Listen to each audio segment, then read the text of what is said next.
तो देखिए 12th chemistry में हम अब तक पढ़ चुके हैं कार्बनिक रसायन के एरोमेटिक यौगिकों का आईयूपीएसी नामकरण। उसमें हम एरोमेटिक यौगिकों की आईयूपीएसी नामकरण से संरचना कैसे बनाते हैं, साथ ही एलिफेटिक यौगिकों के आईयूपीएसी नामकरण, सब कुछ चीजें हम कंप्लीट कर चुके हैं। आज के इस महत्वपूर्ण लेक्चर में हम पढ़ने वाले हैं एरोमेटिक यौगिकों में निर्देशात्मक प्रभाव, मींस डायरेक्टिव इन्फ्लुएंस इन एरोमेटिक कंपाउंड्स। इसका मतलब क्या है, क्या होता है ये, इस टॉपिक को पढ़ने वाले हैं। साथ ही हम इस लेक्चर में कार्बनिक रसायन ऑर्गेनिक कंपाउंड्स के एक बहुत इंपॉर्टेंट टॉपिक समावयवता, जिसे हम आइसोमेरिज्म बोलते हैं, उसको भी पढ़ने वाले हैं। तो इस लेक्चर में दो टॉपिक हैं, एक एरोमेटिक कंपाउंड्स में डायरेक्टिव इन्फ्लुएंस, मींस एरोमेटिक यौगिक जब रिएक्शन करते हैं तो वो किस टाइप से करते हैं उसको समझना है। साथ में समावयवता आइसोमेरिज्म टॉपिक को पढ़ना है। आइसोमेरिज्म आना हमें इसलिए भी जरूरी है क्योंकि आप 12th केमिस्ट्री चैप्टर की किसी भी एक्सरसाइज में देखेंगे तो वो आपसे बहुत सारे आइसोमर समावयवी लिखवाएगा, अणुसूत्र मॉलिक्यूलर फॉर्मूला दे देगा। साथ ही एक क्वेश्चन जिसे मैं चक्रव्यूह क्वेश्चन कहता हूं, इस टाइप का क्वेश्चन आपने सुना होगा कि एक ऑर्गेनिक कंपाउंड्स कार्बनिक यौगिक ए है जिसका अणुसूत्र मॉलिक्यूलर फॉर्मूला C9H8O2 है। इसकी रिएक्शन अगर आप बी से मतलब PCl5 से कराते हैं तो बी बन जाता है, फिर बी की इससे कराते हैं तो सी बन जाता है। सी ए का आइसोमर है, समावयवी है, तो आया ना ऐसे करके, तो आपको इसलिए भी वो टॉपिक आना जरूरी है। ठीक, तो चलिए इस लेक्चर के पहले टॉपिक को स्टार्ट करते हैं और जिसका नाम है एरोमेटिक यौगिकों में निर्देशात्मक प्रभाव, जिसे हम डायरेक्टिव इन्फ्लुएंस इन एरोमेटिक कंपाउंड्स बोलते हैं। तो इसको पहले समझने के प्रयास करते हैं। देखिए जो बेंजीन होता है उसमें 6 जो कार्बन होते हैं, उन कार्बन पर एक एक हाइड्रोजन होता है। तो सारे कार्बन एक जैसे होते हैं, माने हम कहते हैं कि बेंजीन में सिमेट्री होती है, बेंजीन में सममितता होती है। अगर आप बेंजीन की किसी से रिएक्शन कराते हैं, जैसे Cl2Fe करा रहे हैं आप, मान लीजिए, ये सब मैं आपको पढ़ाऊंगा रिएक्शन की बात, बस केवल मैंने पहले ही कहा है कि ट्रिक के माध्यम से मैं आपको बहुत बेहतर तरीके से पढ़ाऊंगा, जिससे आपको रिएक्शन कभी याद करने में या लिखने में कोई प्रॉब्लम आनी ही नहीं। अभी थोड़ा बहुत जैसा भी समझ में आया वो समझिए। तो अगर मान लीजिए अगर आप बेंजीन की रिएक्शन क्लोरीन से कराते हैं तो ये क्लोरीन, देखिए आपको पता है कि हर कार्बन पर H लगे हैं, तो ऐसा बिल्कुल भी बेंजीन में नहीं होता कि कहां पर रिएक्शन हो, इसमें कोई कंफ्यूजन नहीं होता। आप किसी भी पोजीशन से हाइड्रोजन को Cl के साथ रिप्लेस करते हैं और Cl वहां के लग जाता है। माने सपोज कीजिए यह वाला HCl के साथ गया तो एक Cl यहां लग जाएगा और ये HCl, ये रिएक्शन होगा।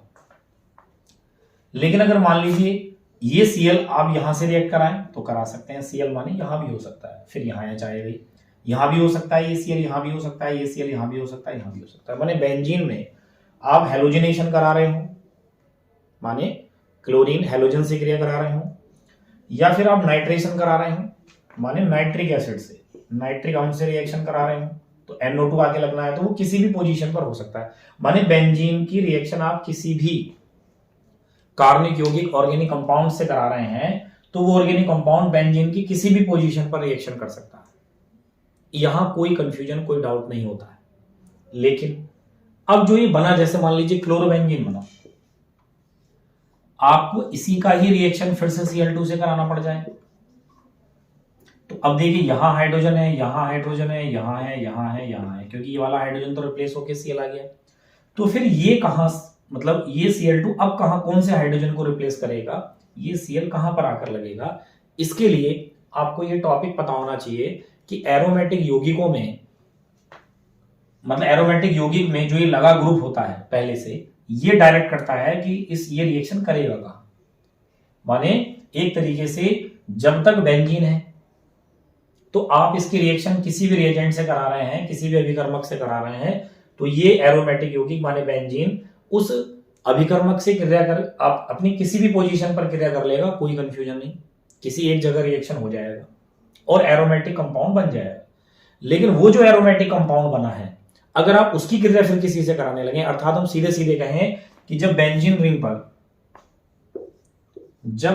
रिंग पर कोई ग्रुप नहीं होता, बस केवल बेंजीन होता है, तो आप इसकी क्रिया किसी भी अभिकर्मक से कराएं, किसी भी रिएजेंट से कराएं, तो किसी बेंजीन की 6 पोजीशन में से किसी भी पोजीशन पर रिएक्शन हो जाएगी और एरोमेटिक यौगिक बन जाएगा, एरोमेटिक कंपाउंड उत्पाद के रूप में, प्रोडक्ट के फॉर्म में आपको मिल जाएगा।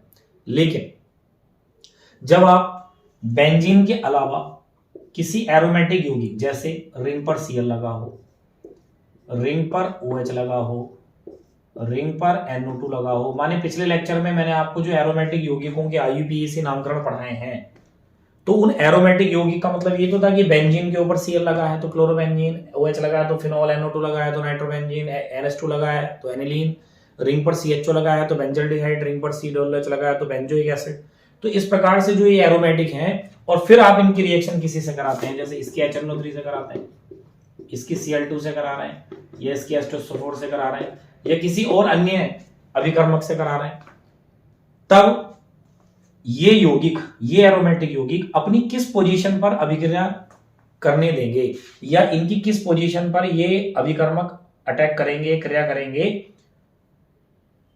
तब ये जो लगा क्रियात्मक समूह है, ये जो लगा क्रियात्मक समूह, ये जो लगे क्रियात्मक समूह है बेंजीन रिंग के ऊपर, ये बताएंगे कि आप इस बेंजीन की किस पोजीशन पर रिएक्शन करेंगे।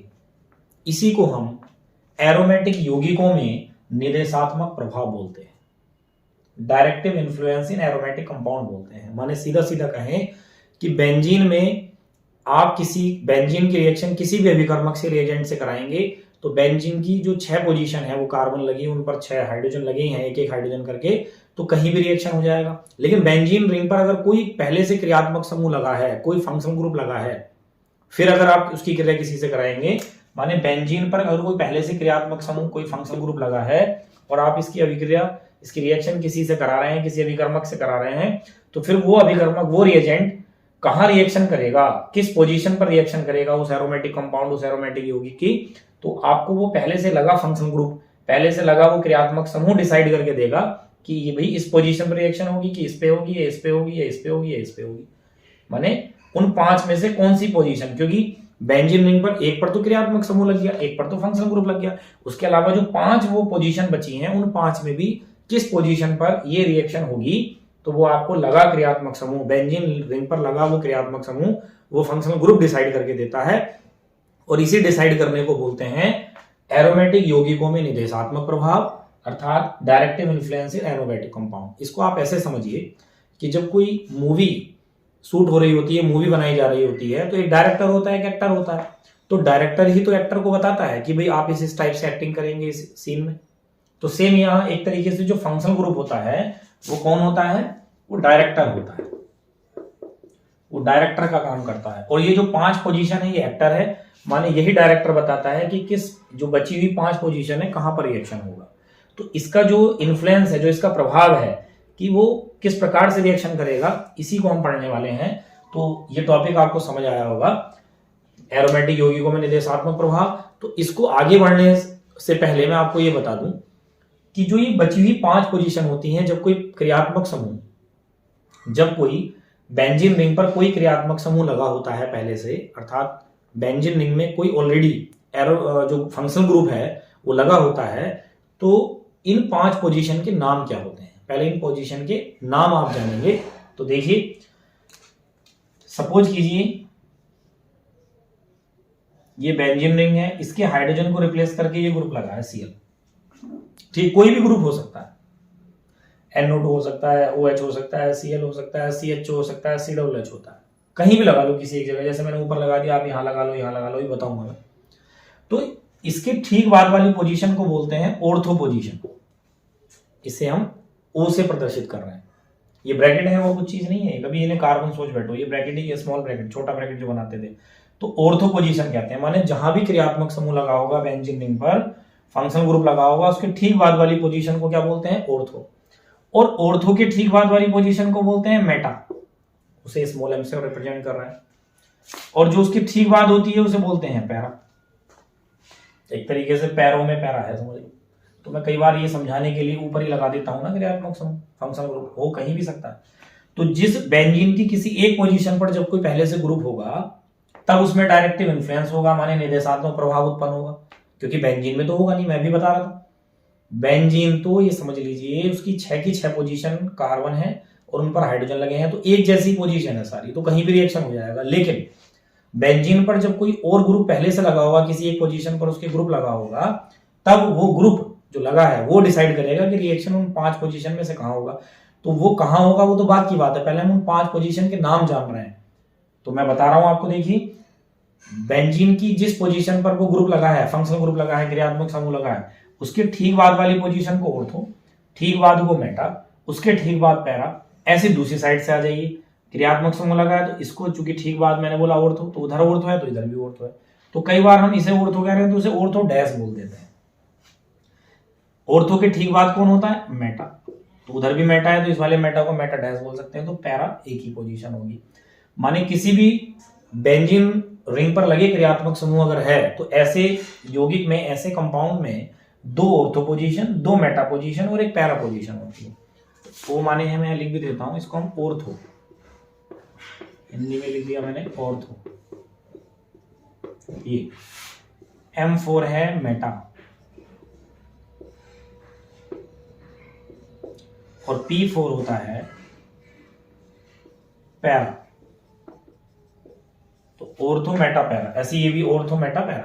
तो एक बार फिर से समझ लीजिए, बेंजीन रिंग में जब एक क्रियात्मक समूह लगा होगा, जिस पोजीशन पर लगा हो उसके ठीक बाद वाली पोजीशन को ऑर्थो, उसके ठीक बाद मेटा, उसके ठीक बाद पैरा, ऐसी दूसरी साइड से भी ऑर्थो मेटा पैरा। अब सपोज कीजिए अगर ये ग्रुप इस टाइप से लगा होता, भाई ग्रुप मान लीजिए यहां पर लगा है, भाई बिल्कुल ऊपर नहीं लगा, तो आपको मैंने जो कहा वो ध्यान रखिए बस। जहां ग्रुप लगा है उसके ठीक बाद ऑर्थो, उसके ठीक बाद मेटा, उसके ठीक बाद पैरा, ऐसे दूसरी साइड से भी ऑर्थो मेटा पैरा। कई बार हम इस वाले को ऑर्थो कह रहे हैं तो उसको ऑर्थो डैश बोल देते हैं, उसको मेटा डैश बोल देते हैं। इधर मेटा पहले आ चुका है तो ऑर्थो डैश, मेटा डैश भी बोल देते हैं। कहीं भी ग्रुप लगा हो, सपोज कीजिए ग्रुप अब की बार यहां पर लगा है, ये CHO लगा है, कोई भी ग्रुप हो, इससे कोई मतलब नहीं है, चाहे वो कैसा ही ग्रुप हो, कुछ भी ग्रुप हो, बस जहां लगा होगा उसके ठीक बाद ऑर्थो, उसके ठीक बाद मेटा, उसके ठीक बाद पैरा, ऐसी दूसरी साइड से ऑर्थो मेटा पैरा। तो इनको ऑर्थो डैश मेटा डैश कह लो, क्योंकि ऑर्थो मेटा पहले से वर्ड आ गए तो इसलिए डैश भी कह सकते हैं। ठीक, तो इस टाइप से ये पोजीशन के नाम होते हैं और इन पोजीशन के बेस पर ही जो डायरेक्टर होते हैं, जो एरोमेटिक कंपाउंड्स में फंक्शनल ग्रुप जिनमें पहले से लगे होते हैं वो डायरेक्टर होते हैं। और वो डायरेक्टर होते हैं 2 टाइप के, माने वो निदेशक होते हैं 2 टाइप के, एक ऑर्थोपैरा निदेशक होते हैं और एक मेटा निदेशक होते हैं। ठीक, ऑर्थोपैरा एक बात कह रहे हैं, माने ऑर्थोपैरा निदेशक होते हैं एक टाइप के, और एक होते हैं मेटा। इसका मतलब है कि जो ऑर्थोपैरा होंगे वो ऑर्थो और पैरा पोजीशन पर ही रिएक्शन करने देंगे, जो मेटा डायरेक्टर होंगे वो मेटा पोजीशन पर करने देंगे। अब ऑर्थोपैरा कौन होंगे और मेटा कौन होंगे इसको जानेंगे। तो उससे पहले आपके लिए मैंने जितना लिखा है ये रफली थोड़ा सा भी जैसा भी है इसको आप नोट कर लीजिए, फिर मैं एक बार सिस्टमेटिक इन्हीं चीजों को लिखकर और फिर इसके प्रकारों की बात करेंगे। तो देखिए, जैसा मैं अभी आपको बता रहा था कि जो डायरेक्टर होते हैं एरोमेटिक कंपाउंड्स में, जब बेंजीन पर क्रियात्मक समूह पहले से लगा होता है, फंक्शनल ग्रुप पहले से लगा होता है, तो वो 2 टाइप के डायरेक्टर का निर्माण करता है, 2 टाइप के निदेशक बनते हैं। एक ऑर्थोपैरा, वो एक बात, एक मेटा। ऑर्थोपैरा का मतलब होता है कि वो अपनी ऑर्थो और पैरा पोजीशन पर ही रिएक्शन देंगे, अभिक्रिया करेंगे। और मेटा निदेशक का मतलब होता है मेटा डायरेक्टर का, वो मेटा पोजीशन पर करेंगे। लेकिन हमें सबसे पहले ये जानना था कि ऑर्थोपैरा वाले कौन होंगे और मेटा वाले कौन होंगे। तो ऑर्थोपैरा और पैरा पोजीशन वालों को एक साथ रखा है मैंने। तो देखिए यहां पर मैंने लिखा है ऑर्थोपैरा निदेशक, ऑर्थोपैरा डायरेक्टर, जिसे हम शॉर्ट में ओपी डायरेक्टर भी बोलते हैं। तो ये डेफिनेशन मैं अभी बताता हूँ। यहाँ देखिए मैं कुछ एग्जाम्पल लिख रहा हूँ, उन एग्जाम्पल की सहायता से आपको समझाने की कोशिश करता हूँ। देखिए सपोज कीजिए ये बेंजीन है, तो मैं आपको बार बार कह रहा हूँ कि बेंजीन किसी टाइप का डायरेक्टर नहीं होता, किसी टाइप का निदेशक नहीं है। क्यों? क्योंकि बेंजीन की अगर आप किसी से अभिक्रिया कराएंगे तो बेंजीन की किसी भी पोजीशन पर रिएक्शन हो जाएगा। लेकिन जब बेंजीन पर कोई क्रियात्मक समूह लगा होगा, कोई फंक्शनल ग्रुप लगा होगा, किसी भी पोजीशन पर आ गया, मान लीजिए मैंने ऊपर ही लगा लिया, तो आप चेक करेंगे कि इस Cl जो लगा है उस फंक्शनल ग्रुप, उस क्रियात्मक समूह पर इलेक्ट्रॉन आवंधन के बाद, बॉन्डिंग के बाद भी बचे हुए हैं क्या। तो आपको 11th में पता होता है ना, जब आप स्ट्रक्चर बनाते हैं कि किसकी बाह्यतम कक्षा में कितने इलेक्ट्रॉन होते हैं। तो देखिए क्लोरीन आउटर मोस्ट सेल में कितने इलेक्ट्रॉन होते हैं, तो क्लोरीन के आउटर मोस्ट सेल में बाह्यतम कक्षा में कितना इलेक्ट्रॉन होते हैं, 7। उन 7 में से इसने एक का इधर साझा कर लिया, एक की शेयरिंग करके बॉन्डिंग कर ली, साझे द्वारा बंध बना लिया सिंगल बॉन्ड, तो 7 में से एक यूज कर लिया, तो अभी 6 बचे पड़े हैं, तो उन 6 इलेक्ट्रॉनों को हम शो कर रहे हैं 2, 4 और 6। तो इसका मतलब बेंजीन रिंग से एक ऐसा फंक्शनल ग्रुप जुड़ा है, ऐसा क्रियात्मक समूह जुड़ा है जिसके पास आबंधन के बाद भी इलेक्ट्रॉन बचे हुए हैं। तो ऐसे डायरेक्टर जो होंगे जिन पर इलेक्ट्रॉन बचे होंगे, माने ऐसा फंक्शनल ग्रुप जिसकी आबंधन के बाद जिसके पास इलेक्ट्रॉन होंगे, उसे हम ऑर्थो पैरा डायरेक्टर बोलेंगे। इसका मतलब ये हुआ कि ये अपनी और माने इससे कोई अभिक्रिया करेगा, अगर इस एरोमेटिक कंपाउंड से एरोमेटिक यौगिक से अगर मान लीजिए इसकी क्रिया HNO3 से कराएंगे, तो फिर ये अपनी ऑर्थो और पैरा पोजीशन पर रिएक्शन देगा। और ऑर्थो और पैरा कौन होगी भाई, मैंने भी क्या कहा था अभी जो मैं बता रहा था, क्रियात्मक समूह की ठीक बाद ऑर्थो होती है, ठीक बाद मेटा, ठीक बाद पैरा। तो ऑर्थो और पैरा माने H यहां से रिप्लेस होगा और एक बार यहां से रिप्लेस होगा, ये था इसका मतलब।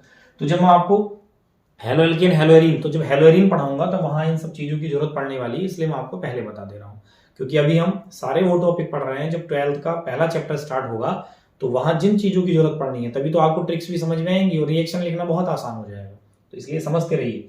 तो यहां पर देखिए, अब HNO3 की रिएक्शन हो या Cl2 की रिएक्शन हो या H2SO4 की रिएक्शन हो या किसी और अदर रिएजेंट की रिएक्शन हो, माने किसी भी अभिकर्मक की अभिक्रिया जब आप क्लोरोबेंजीन से कराएंगे, क्लोरोबेंजीन ही तो है, तो क्लोरोबेंजीन अपनी ऑर्थो और पैरा पोजीशन पर रिएक्शन देगा, माने यहां से H जाएगा, यहां से H जाएगा, माने एक प्रोडक्ट ऑर्थो वाला बनेगा और एक प्रोडक्ट पैरा वाला बनेगा। और ऑर्थो पैरा कैसे पता चला हमें, वही मैंने लिखा है क्या, कि जब बेंजीन रिंग से ऐसा क्रियात्मक समूह जुड़ा हो जिसकी केंद्रीय परमाणु पर, अब क्रियात्मक समूह की केंद्रीय परमाणु का मतलब होता है फंक्शनल ग्रुप का सेंट्रल एटम का मतलब होता है। अब ये तो फंक्शनल ग्रुप ऐसा है कि इसमें एक ही एटम है, भाई Cl है, लेकिन जैसे OH है तो OH में कहा O पर देखेंगे, क्योंकि O माने जो बेंजीन रिंग से जो डायरेक्टली एटम कनेक्ट होगा उस पर आपने इलेक्ट्रॉन देखने हैं कि बचे पड़े हैं कि नहीं बचे पड़े, माने लोन पेयर इलेक्ट्रॉन है कि नहीं है, एकाकी इलेक्ट्रॉन जिन्हें कहते हैं, माने आबंधन के बाद अगर उस पर इलेक्ट्रॉन बचे हुए हैं तो फिर वो ऑर्थो पैरा निर्देशक है, उसे OP डायरेक्टर कहेंगे। और ऐसा एग्जाम्पल कौन हो सकते हैं, वही देखिए ब्रोमोबेंजीन में भी यही स्थिति बनेगी, क्योंकि जो हेलोजन होते हैं ClBrI वो कैसे होते हैं, उनकी सबकी बाह्यतम कक्षा में आउटर मोस्ट सेल में 7 इलेक्ट्रॉन होते हैं, तो एक तो ये शेयरिंग कर लेते हैं, एक यूज हो जाता है साझे के द्वारा, बाकी 6 इलेक्ट्रॉन इस पर बचे होते हैं, और जिन पर इलेक्ट्रॉन बचे होते हैं वो ऑर्थो पैरा डायरेक्टर होते हैं, माने वो अपनी ऑर्थो और पैरा पोजीशन पर ही रिएक्शन देंगे। सपोज कीजिए जैसे I है, तो I आयोडीन में भी देखिए 6 ही होंगे, ये भी ऑर्थो पैरा है। इसके बाद हम बात करते हैं फिनॉल, ये लगा है फिनॉल, ऐसे भाई OH लगाया तो फिनॉल होता है, तो आप H पर नहीं देखेंगे, मैं ये कहना चाह रहा हूं। देखिए ये एक ऐसा क्रियात्मक समूह, ऐसा फंक्शन ग्रुप है जिसमें 2 परमाणु हैं, एक ऑक्सीजन है एक हाइड्रोजन है, तो हम हाइड्रोजन पर नहीं देखने जाएंगे कि इलेक्ट्रॉन बचे कि नहीं बचे, हम इस ऑक्सीजन पर देखेंगे। तभी तो मैं कह रहा हूं कि बेंजीन रिंग से जुड़े क्रियात्मक समूह की केंद्रीय परमाणु पर अगर इलेक्ट्रॉन बचे हैं तो फिर वो ऑर्थो पैरा है, अर्थात वो ऑर्थो और पैरा पोजीशन पर देगा। तो देखिए ऑक्सीजन की बाह्यतम कक्षा में कितने इलेक्ट्रॉन होते हैं, 6, उसने एक इधर यूज कर लिया साझा हाइड्रोजन से कर लिया, और एक इलेक्ट्रॉन इधर बेंजीन रिंग से कर लिया, तो अभी भी इस पर 4 इलेक्ट्रॉन होंगे, तो ये भी ऑर्थो पैरा होगा। ऐसे ही अगर मान लीजिए बेंजीन रिंग से जुड़ा है NH2 एनिलीन, तो नाइट्रोजन की बाह्यतम कक्षा में आउटर मोस्ट सेल में कितना इलेक्ट्रॉन होते हैं, 5, तो उसने 2 तो इनके साथ यूज कर लिया हाइड्रोजन से भी, एक साइड को हाइड्रोजन दूसरी साइड को हाइड्रोजन, और एक साइड ये हो गई बेंजीन रिंग वाली, तो अभी इस पर 2 इलेक्ट्रॉन बचे हैं, तो ये भी ऑर्थो पैरा है, माने ये भी अपनी ऑर्थो और पैरा पोजीशन पर ही रिएक्शन देगा। ठीक, ऐसे ही मान लीजिए ईथर लगा के देखते हैं, माने OCH3, एनिसोल कहते थे ना इसको, मैंने IPSC में मैं आपको बताया था एनिसोल है। तो देखिए ऑक्सीजन एटम है, ऑक्सीजन, अब देखिए ये तो कोई क्रियात्मक समूह ऐसा है, इसमें तो बहुत सारे परमाणु हैं, लेकिन आपने तो सेंट्रल एटम पर देखना है, केंद्रीय परमाणु पर देखना है, क्रियात्मक समूह की केंद्रीय परमाणु जो बेंजीन रिंग से जुड़ी है उस पर इलेक्ट्रॉन देखने बचे हैं कि नहीं है। तो ऑक्सीजन में फिर वही मैंने कहा अभी आपको बाह्यतम कक्षा में 6 इलेक्ट्रॉन होते हैं आउटर मोस्ट सेल में, तो उसने एक इधर यूज किया एक इधर यूज किया, तो अभी 4 इलेक्ट्रॉन बचे पड़े हैं, तो इसका मतलब ये भी ऑर्थो पैरा है। इसका भी क्या रीजन है कि ये ऑर्थो पैरा क्यों है, ये तो अभी ध्यान रखने के लिए आपको बता दिया, लेकिन ये ऑर्थो और पैरा पर ही क्यों रिएक्शन देते हैं, तो जब आप हेलोएरीन पढ़ेंगे वहां मैं आपको क्रिया विधि के माध्यम से, क्योंकि हेलोएरीन का मतलब यही तो होता है, ये वाले ये तीनों ये हेलोएरीन ही तो है, रिंग पर जब हैलोजन लगे होंगे उसे हैलो रिंग बोलेंगे। तो ये ऑर्थो पैरा है, माने ऑर्थो पैरा पर ही क्यों रिएक्शन देते हैं, तब मैं आपको क्रिया विधि की सहायता से, मैकेनिज्म की सहायता से बताऊंगा। क्योंकि देखिए जो इलेक्ट्रॉन होते हैं ना, चाहे एक ही लोन पेयर हो, एक ही एकाकी इलेक्ट्रॉन युग्म हो, ये नहीं कि बहुत सारे होने जरूरी, चाहे एक ही इलेक्ट्रॉन बचा पड़ा हो, वो इलेक्ट्रॉन इस रिंग में को चले जाता है, और जब वो रिंग में को जाता है तो वो ऑर्थो और पैरा पोजीशन पर पहुंचता है। तो जब ये इलेक्ट्रॉन रिंग में को आएंगे और ऑर्थो और पैरा पोजीशन पर ही आएंगे, तो जो अटैकिंग रिएजेंट होगा वो ऑर्थो और पैरा पर ही तो अटैक करेगा, इसलिए ऑर्थो पैरा डायरेक्टर होते हैं। ठीक, यहां पर अगर हम परिभाषा की बात करें तो देखिए परिभाषा में मैंने यही लिखा है, इसको देखते हैं। वे निदेशक, वे डायरेक्टर जिनमें बेंजीन रिंग से जुड़े क्रियात्मक समूह की, फंक्शन ग्रुप, क्रियात्मक समूह की केंद्रीय परमाणु पर इलेक्ट्रॉनों की अधिकता होती है, उन्हें हम ओपी निदेशक कहते हैं, ऑर्थो पैरा निदेशक ओपी डायरेक्टर कहते हैं। जैसे बेंजीन, देखिए बेंजीन रिंग से लिखा ना, वे निदेशक जिनमें बेंजीन रिंग से, वे निदेशक जिनमें बेंजीन रिंग से जुड़े क्रियात्मक समूह की केंद्रीय परमाणु, तो इसमें तो केंद्रीय परमाणु यही है, लेकिन यहां देखिए क्रियात्मक समूह की केंद्रीय परमाणु पर इलेक्ट्रॉन, क्रियात्मक समूह की केंद्रीय परमाणु पर इलेक्ट्रॉन, क्रियात्मक समूह की केंद्रीय परमाणु पर इलेक्ट्रॉन उपस्थित होते हैं, उन्हें हम ओपी डायरेक्टर कहते हैं। क्योंकि इलेक्ट्रॉन जब बेंजीन में ट्रांसफर होते हैं तो ऑर्थो और पैरा पोजीशन पर पहुंचते हैं, तो ट्रांसफर करके तो मैं हेलोएरिन में बताऊंगा। ठीक, तो उन सबको हम ऑर्थो पैरा निदेशक कहते हैं। और भी इसके एग्जाम्पल हो सकते हैं, देखिए। लेकिन एक आपको मैं अपवाद बताता हूं, रिंग पर लगाया मैंने CH3, इसको टॉलुइन बोलते हैं, आपको पता है। देखिए कार्बन की बाह्यतम कक्षा में आउटर मोस्ट सेल में 4 इलेक्ट्रॉन होते हैं, और 4 के 4 इलेक्ट्रॉन ये यूज कर लेता है। कैसे? एक तो इसने इधर यूज कर लिया और 3 हाइड्रोजन से यूज कर लिए, क्योंकि एक इधर यूज कर लिया, एक हाइड्रोजन से, एक दूसरे हाइड्रोजन से, एक तीसरे हाइड्रोजन से, तो कार्बन ने अपने 4 के 4 इलेक्ट्रॉन यूज कर लिए। तो इसके पास एक भी इलेक्ट्रॉन यहां पर कार्बन पर नहीं है, लेकिन फिर भी इसे ओपी निदेशक माने ओपी डायरेक्टर कहते हैं, ऑर्थो पैरा निदेशक कहते हैं। क्योंकि जब इसकी रासायनिक अभिक्रियाएं करा के देखी गई तो ये अपनी ऑर्थो और पैरा पोजीशन पर ही रिएक्शन देता है। तो ये आप ध्यान रखेंगे, ये अपवाद है, ये एक्सेप्शन केस है। ठीक, तो आप टॉलुइन को ध्यान रखेंगे कि ये ऑर्थो पैरा डायरेक्टर होता है। तो इस प्रकार से आपको समझ आया होगा, इसको आप अपनी कॉपी पर नोट कर लीजिए। देखिए इसके बाद मैंने आपके लिए मेटा निदेशक की थ्योरी लिखी है, लेकिन इसको आप पहले एग्जाम्पल के माध्यम से समझिए। अब मैं बेंजीन रिंग से, देखिए ऐसे क्रियात्मक समूह जुड़ रहे हैं, जैसे सपोज कीजिए CHO जुड़ा, बेंजाल्डिहाइड इसको बोलते हैं। तो आप बेंजीन रिंग से जुड़े क्रियात्मक समूह की केंद्रीय परमाणु को चेक करें, माने जो बेंजीन रिंग से डायरेक्ट परमाणु जुड़ा है उसको चेक करें कि यहाँ इलेक्ट्रॉन है या नहीं है। तो आप देखेंगे कि कार्बन की बाह्यतम कक्षा में 4 इलेक्ट्रॉन होते हैं, तो उसने एक तो इधर यूज कर लिया, 2 उधर यूज कर लिए क्योंकि 2 बॉन्ड लगे हैं, एक नीचे यूज कर लिया। तो इसका मतलब हुआ कि कार्बन के जो 4 इलेक्ट्रॉन थे उसने चारों के चारों यूज कर लिए। इसका मतलब इस पर एक भी इलेक्ट्रॉन नहीं, और जब इलेक्ट्रॉन नहीं होते तो उनको हम मेटा निदेशक कहते हैं। अर्थात इसका मतलब हुआ कि ये अपनी मेटा पोजीशन पर रिएक्शन देगा। अगर कोई इससे क्रिया करने आएगा, कोई रिएक्शन करने आएगा, तो मेटा पोजीशन माने क्रियात्मक समूह के ठीक बाद ऑर्थो और उसके ठीक बाद मेटा, तो यहां रिएक्शन होगा ओनली। ठीक, ऐसा ही एग्जाम्पल देखिए आप, CuNS2 है, क्या था ये? बेंजेमाइड। कार्बन में बाह्यतम कक्षा में 4 इलेक्ट्रॉन है, एक इधर यूज कर लिया, 2 इधर यूज कर लिया, एक इधर यूज कर लिया, चारों यूज कर लिए। तो मैं आपको बता दूं, वैसे रिंग से जितने भी ऐसे ग्रुप जुड़े होंगे जिनकी केंद्रीय परमाणु कार्बन है, वो अपने कार्बन सारे के सारे इलेक्ट्रॉन यूज कर ही लेता है, उस पर कोई इलेक्ट्रॉन बचता ही नहीं है, इसलिए वो सारे डायरेक्टर मेटा ही होते हैं। इसके बाद अगर हम बात करें COCl, बेंजोइल क्लोराइड जिसको बोलते थे, देखिए कार्बन ने एक इधर यूज कर लिया, 2 इधर और एक इधर, 4 के 4 यूज हो गए। तो ये भी मेटा, माने ये भी मेरी मेटा पोजीशन पर रिएक्शन देगा, ये भी मेटा पोजीशन पर रिएक्शन देगा।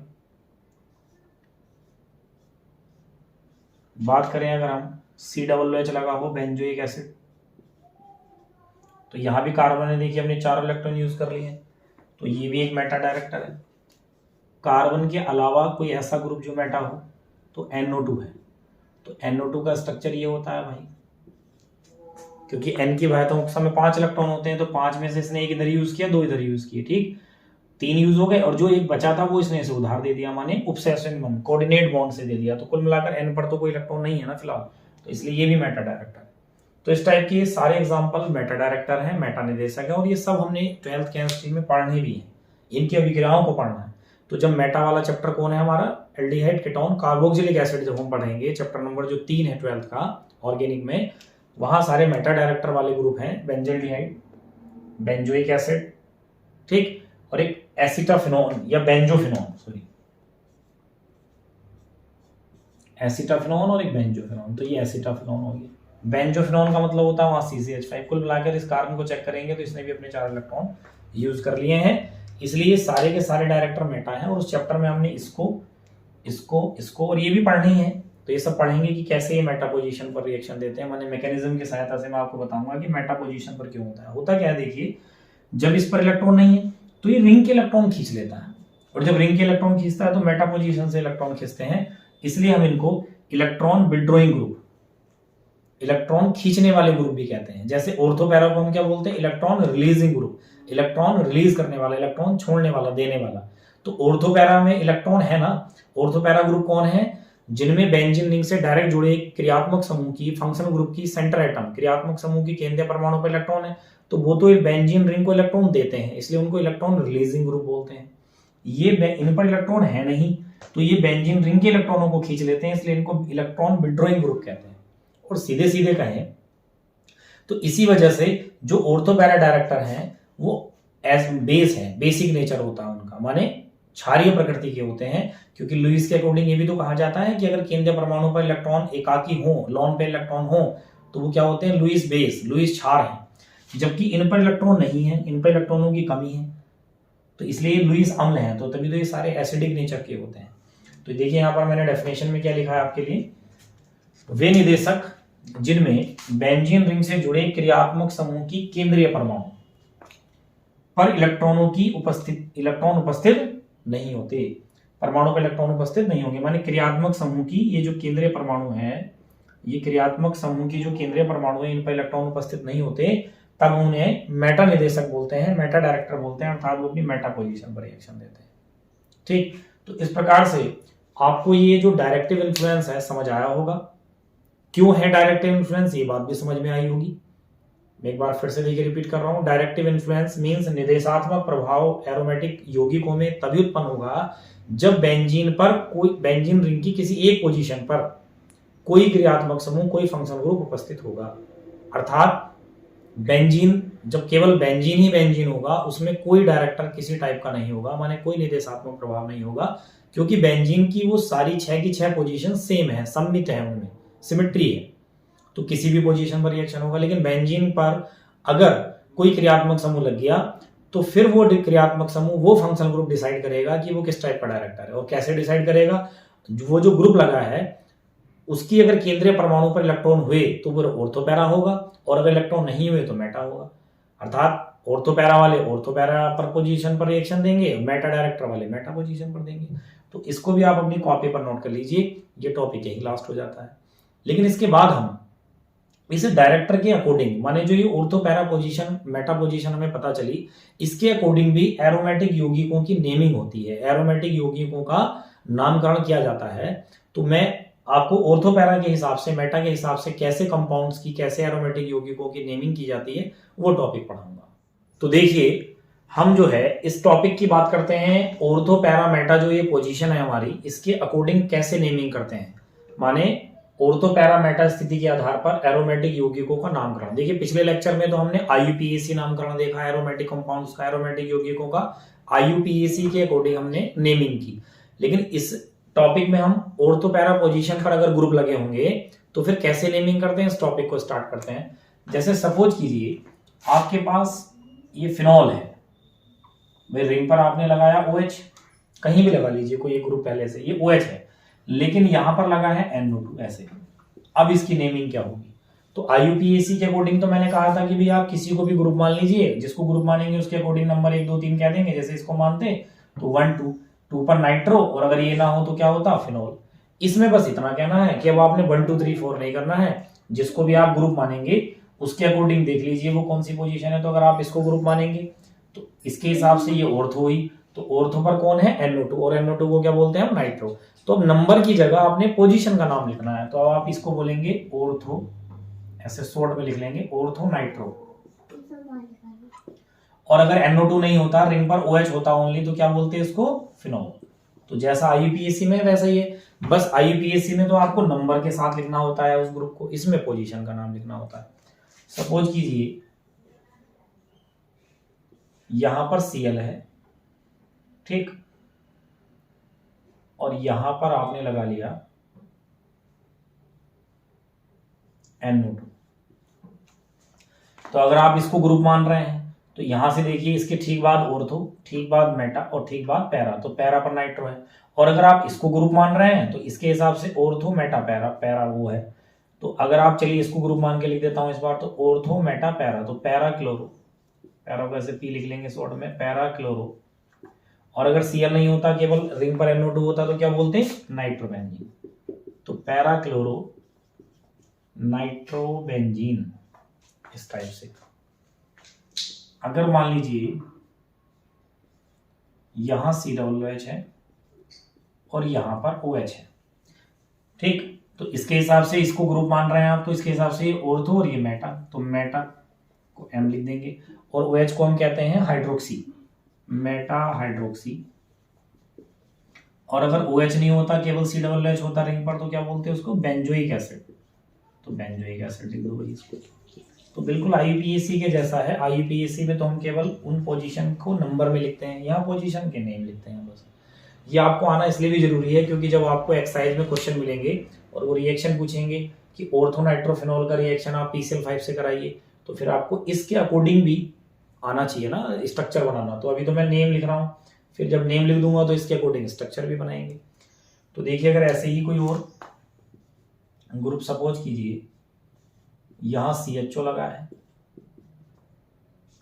ठीक, यहां Cl लगा है और यहां Br लगा है, ठीक, तो इसको हमने ग्रुप माना, तो इसके अकॉर्डिंग ये ऑर्थो मेटा, ऐसी दूसरी साइड से ऑर्थो मेटा। तो अब इस वाले मेटा को तो मेटा कह दो, लेकिन इस वाले मेटा को मेटा डैश लिख देंगे, तो मेटा क्लोरो, एक है मेटा ब्रोमो, तो अल्फाबेटिक में ब्रोमो पहले आएगा, तो इस वाले को लिख देते हैं, तो मेटा ब्रोमो, और इसको बोल देंगे मेटा डैश क्लोरो, ठीक है ना। और अगर ये दोनों ही नहीं होते, केवल रिंग पर CHO होता, तो क्या बोलते हैं इसको, बेंजल्डिहाइड, इसको बेंजल्डिहाइड बोलेंगे आप, बेंजल्डिहाइड, इस टाइप से। ऐसे ही सपोज कीजिए आपने यहां पर OH, यहां NO2, यहां NO2 और यहां NO2, ट्राइनाइट्रोफिनॉल, TNP जिसको बोलते हैं शॉर्ट में। लेकिन अब क्या कहेंगे आप, ऑर्थो मेटा पैरा, ऐसी इधर से ऑर्थो, तो इसे आप कहेंगे ऑर्थो, ऑर्थो डैश और पैरा, ट्राइनाइट्रो, क्योंकि एक जैसी चीजें हैं, ट्राइनाइट्रो। और ये तीनों ही नहीं होते, ओनली रिंग पर OH होता, तो क्या बोलते हैं, फिनोल, ठीक है ना, इस टाइप से। सपोज कीजिए लिखा है OCH3 और यहां लिखा है NH2, ठीक है, तो ये क्रियात्मक समूह आपने माना, तो इसे कहेंगे ऑर्थो मेटा। तो मेटा पर कौन है, NH2 को क्या बोल देंगे, अमीनो। और अगर ये नहीं होते, NH2 नहीं होता, रिंग पर केवल OCH3 होता, तो क्या बोलते हैं, एनिसोल, तो क्या बोल देंगे इसको, मेटा अमीनो एनिसोल, ठीक है ना। और अगर आप इसको ग्रुप मानते तो और, तो मेटा, मेटा पर मेथोक्सी हो गया, तो मेटा मेथोक्सी एनिलीन, क्योंकि रिंग पर NH2 होता है एनिलीन, तो ये भी हो सकता है। तो इस टाइप से आप ऑर्थो मेटा पैरा पोजीशन के बेस पर भी एरोमेटिक कंपाउंड्स की नेमिंग कर सकते हैं, एरोमेटिक यौगिकों का नामकरण किया जा सकता है। तो इसको आप अपनी कॉपी पर नोट कर लीजिए। इसके बाद हम इन नाम से स्ट्रक्चर कैसे बनाएंगे इस टॉपिक को देखेंगे। तो देखिए ऑर्थो पैरा स्थिति में अगर आपको नेमिंग दी हो तो स्ट्रक्चर कैसे बनाएंगे, क्योंकि रिएक्शन के लिए भी बड़ा महत्वपूर्ण हो जाता है। तो पहला है ऑर्थोनाइट्रोफिनॉल। तो मैंने जैसे IUPAC में कहा था कि आप लास्ट वर्ड पर जाइए और वो स्ट्रक्चर बनाइए। तो फिनॉल है तो पहले आप फिनॉल बना लो, और फिनॉल का मतलब क्या होता है, रिंग पर OH लीजिए। अब इसके अकॉर्डिंग देखिए ऑर्थो पोजीशन कौन सी होगी, ये वाली, ठीक बात वाली, तो इस पर नाइट्रो है तो NO2 लिख दो बस, ये हो गया। क्योंकि देखिए अगर आपसे क्या देता ऑर्थोनाइट्रोफिनॉल की रिएक्शन PCl5 से करानी है, तो पहले ऑर्थोनाइट्रोफिनॉल तो बनाना नहीं चाहिए ना, तभी तो PCl5 से रिएक्शन सीखोगे। तो ये ऑर्थोनाइट्रोफिनॉल हुआ। अब जैसे मेटा हाइड्रोक्सी एसिटाफिनॉल है तो लास्ट वर्ड पर जाइए। तो एसिटाफिनॉल कैसे बनता है भाई, रिंग पर COCH3 अगर लगा होता है तो उसको एसिटाफिनॉल बोलते हैं। तो इसके हिसाब से मेटा पर हाइड्रोक्सी, तो ऑर्थो मेटा, तो ये हो गया OH। ऐसे ही है पैराक्लोरोबेंजोइक एसिड। तो पहले आप बेंजोइक एसिड बना लीजिए, और बेंजोइक एसिड का मतलब हुआ कि रिंग पर आप COOH लगा लें। और पैरा पोजीशन कौन सी होगी, क्रियात्मक समूह के ठीक बाद ऑर्थो, फिर मेटा और फिर पैरा, और पैरा पर लगाना है आपने क्लोरो माने CF। ऐसी ऑर्थो मिथाइल एनिसोल, तो पहले एनिसोल बनाएंगे, और एनिसोल का मतलब होता है रिंग पर OCH3, इसके हिसाब से ऑर्थो, इसके ठीक बाद मिथाइल माने CH3 लगाना है आपने ये।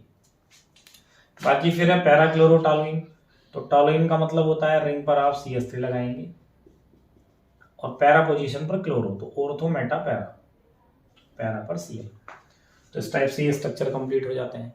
देखिए जब आप चैप्टर की एक्सरसाइज करेंगे, जो हमारी एनसीईआरटी बुक में हमें एनसीईआरटी एक्सरसाइज दी है, वहां पर आईयूपीएसी नेमिंग लिखना और आईयूपीएसी नेमिंग से स्ट्रक्चर बनाना, संरचना बनाना, ऐसे करके 4-5 क्वेश्चन हर चैप्टर की एक्सरसाइज में रहेंगे, तो हम और ठीक तरीके से इनको सीख जाएंगे। कहीं आपका कोई डाउट या क्वेरी है तो आप कमेंट के माध्यम से मुझसे डिस्कस करते रहें। इसको भी आप अपनी कॉपी पर नोट कर लीजिए। यहाँ पर एरोमेटिक कंपाउंड से रिलेटेड टॉपिक कंप्लीट हो जाता है। तो चलिए अब स्टार्ट करते हैं एक इस लेक्चर का दूसरा इंपॉर्टेंट टॉपिक, जो कि इस लेक्चर का लास्ट टॉपिक भी है, समावयवता, जिसको हम आइसोमेरिज्म बोलते हैं। ठीक, देखिए मैं यहाँ एक एग्जाम्पल से आपको समझाने की कोशिश करता हूँ। एक लिखा है C2H6O। अब हमें इस सूत्र में, इस फॉर्मूले में ये तो पता चल नहीं पा रहा कि कौन फंक्शनल ग्रुप है, कौन क्रियात्मक समूह है।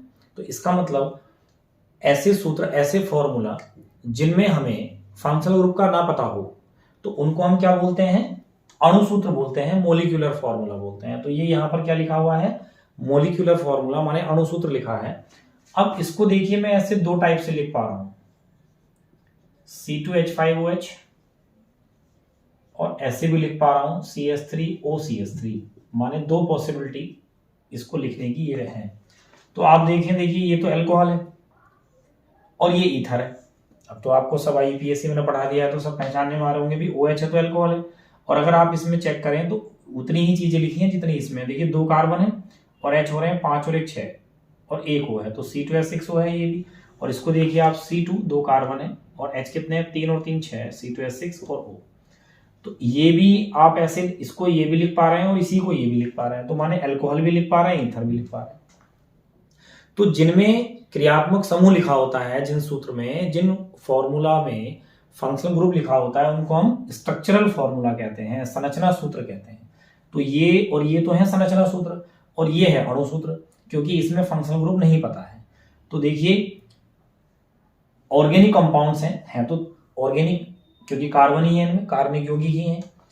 तो आप ऐसी फिनोमिना कि जब किसी अणुसूत्र को आप 2 या 2 से ज्यादा संरचना सूत्रों में लिख पाए, माने 2 या 2 से ज्यादा अलग प्रकार के संरचना सूत्रों में लिख पाए, माने भाई एक में अल्कोहल और एक में ईथर, तब ऐसी घटना समावयवता होती है। अर्थात जब 2 या 2 से अधिक, कम से कम 2 होने चाहिए, कभी तभी तो तुलना करोगे कि इसमें अल्कोहल और इसमें ether.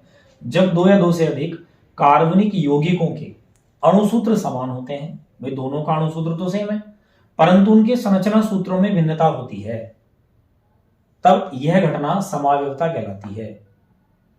Means when 2 or more than 2 structural formula have same molecular formula, then this phenomena is called isomerism। माने जब कोई अणुसूत्र 2 या 2 से अधिक संरचना सूत्र रखता हो अलग अलग प्रकार के, तब यह घटना समावयवता कहलाती है। इसको आप ऐसे समझ सकते हैं, जैसे मान लीजिए 2 जुड़वा बच्चे हैं, तो वो दिखने में तो एक जैसे होते हैं, लेकिन उनके जो काम करने का तरीका होता है वो अलग अलग हो सकता है। जैसे हमने मूवी में देखा है भाई, डबल रोल वाली जो मूवी हम कहते हैं कि एक ही एक्टर 2 अलग अलग रोल में है, एक पुलिस का रोल कर रहा है, एक चोर का रोल कर रहा है, एक बहुत अच्छे काम कर रहा है, एक बहुत गलत काम कर रहा है।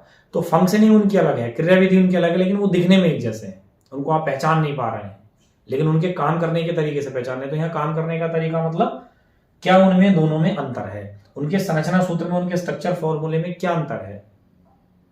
ठीक, तो जब 2 या 2 से अधिक कार्बनिक यौगिकों के अणुसूत्र समान होंगे, माने 2 डिफरेंट स्ट्रक्चरल फॉर्मूले वाले कंपाउंड सेम मोलिकुलर फॉर्मूला रखेंगे, तब ऐसी घटना को हम समावयवता माने आइसोमेरिज्म कहेंगे। ठीक, इसके प्रकार हैं।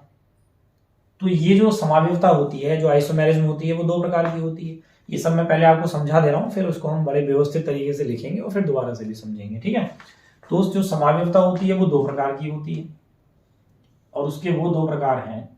पहला है संरचनात्मक,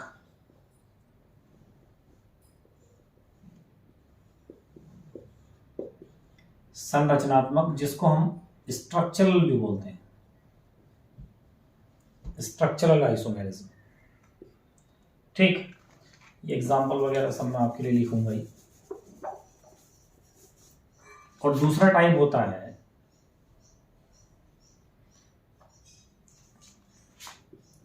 त्रिविम, जिसको हम स्टीरियो आइसोमेरिज्म बोलते हैं।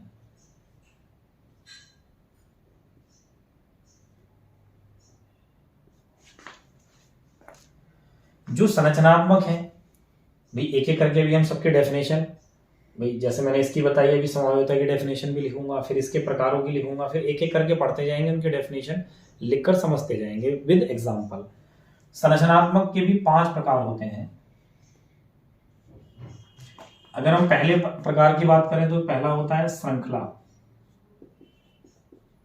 संरचनात्मक में पहला प्रकार है श्रृंखला, जिसको हम चैन आइसोमेरिज्म बोलेंगे। दूसरा होता है स्थान, स्थान समावयवता, जिसे आप पोजीशन बोलेंगे, पोजीशन आइसोमेरिज्म। तीसरा होता है क्रियात्मक समूह, जो कि समझ लीजिए मैंने अभी लिखा था आपके लिए, जो एग्जांपल लिखा था, इसको हम फंक्शनल ग्रुप बोलेंगे।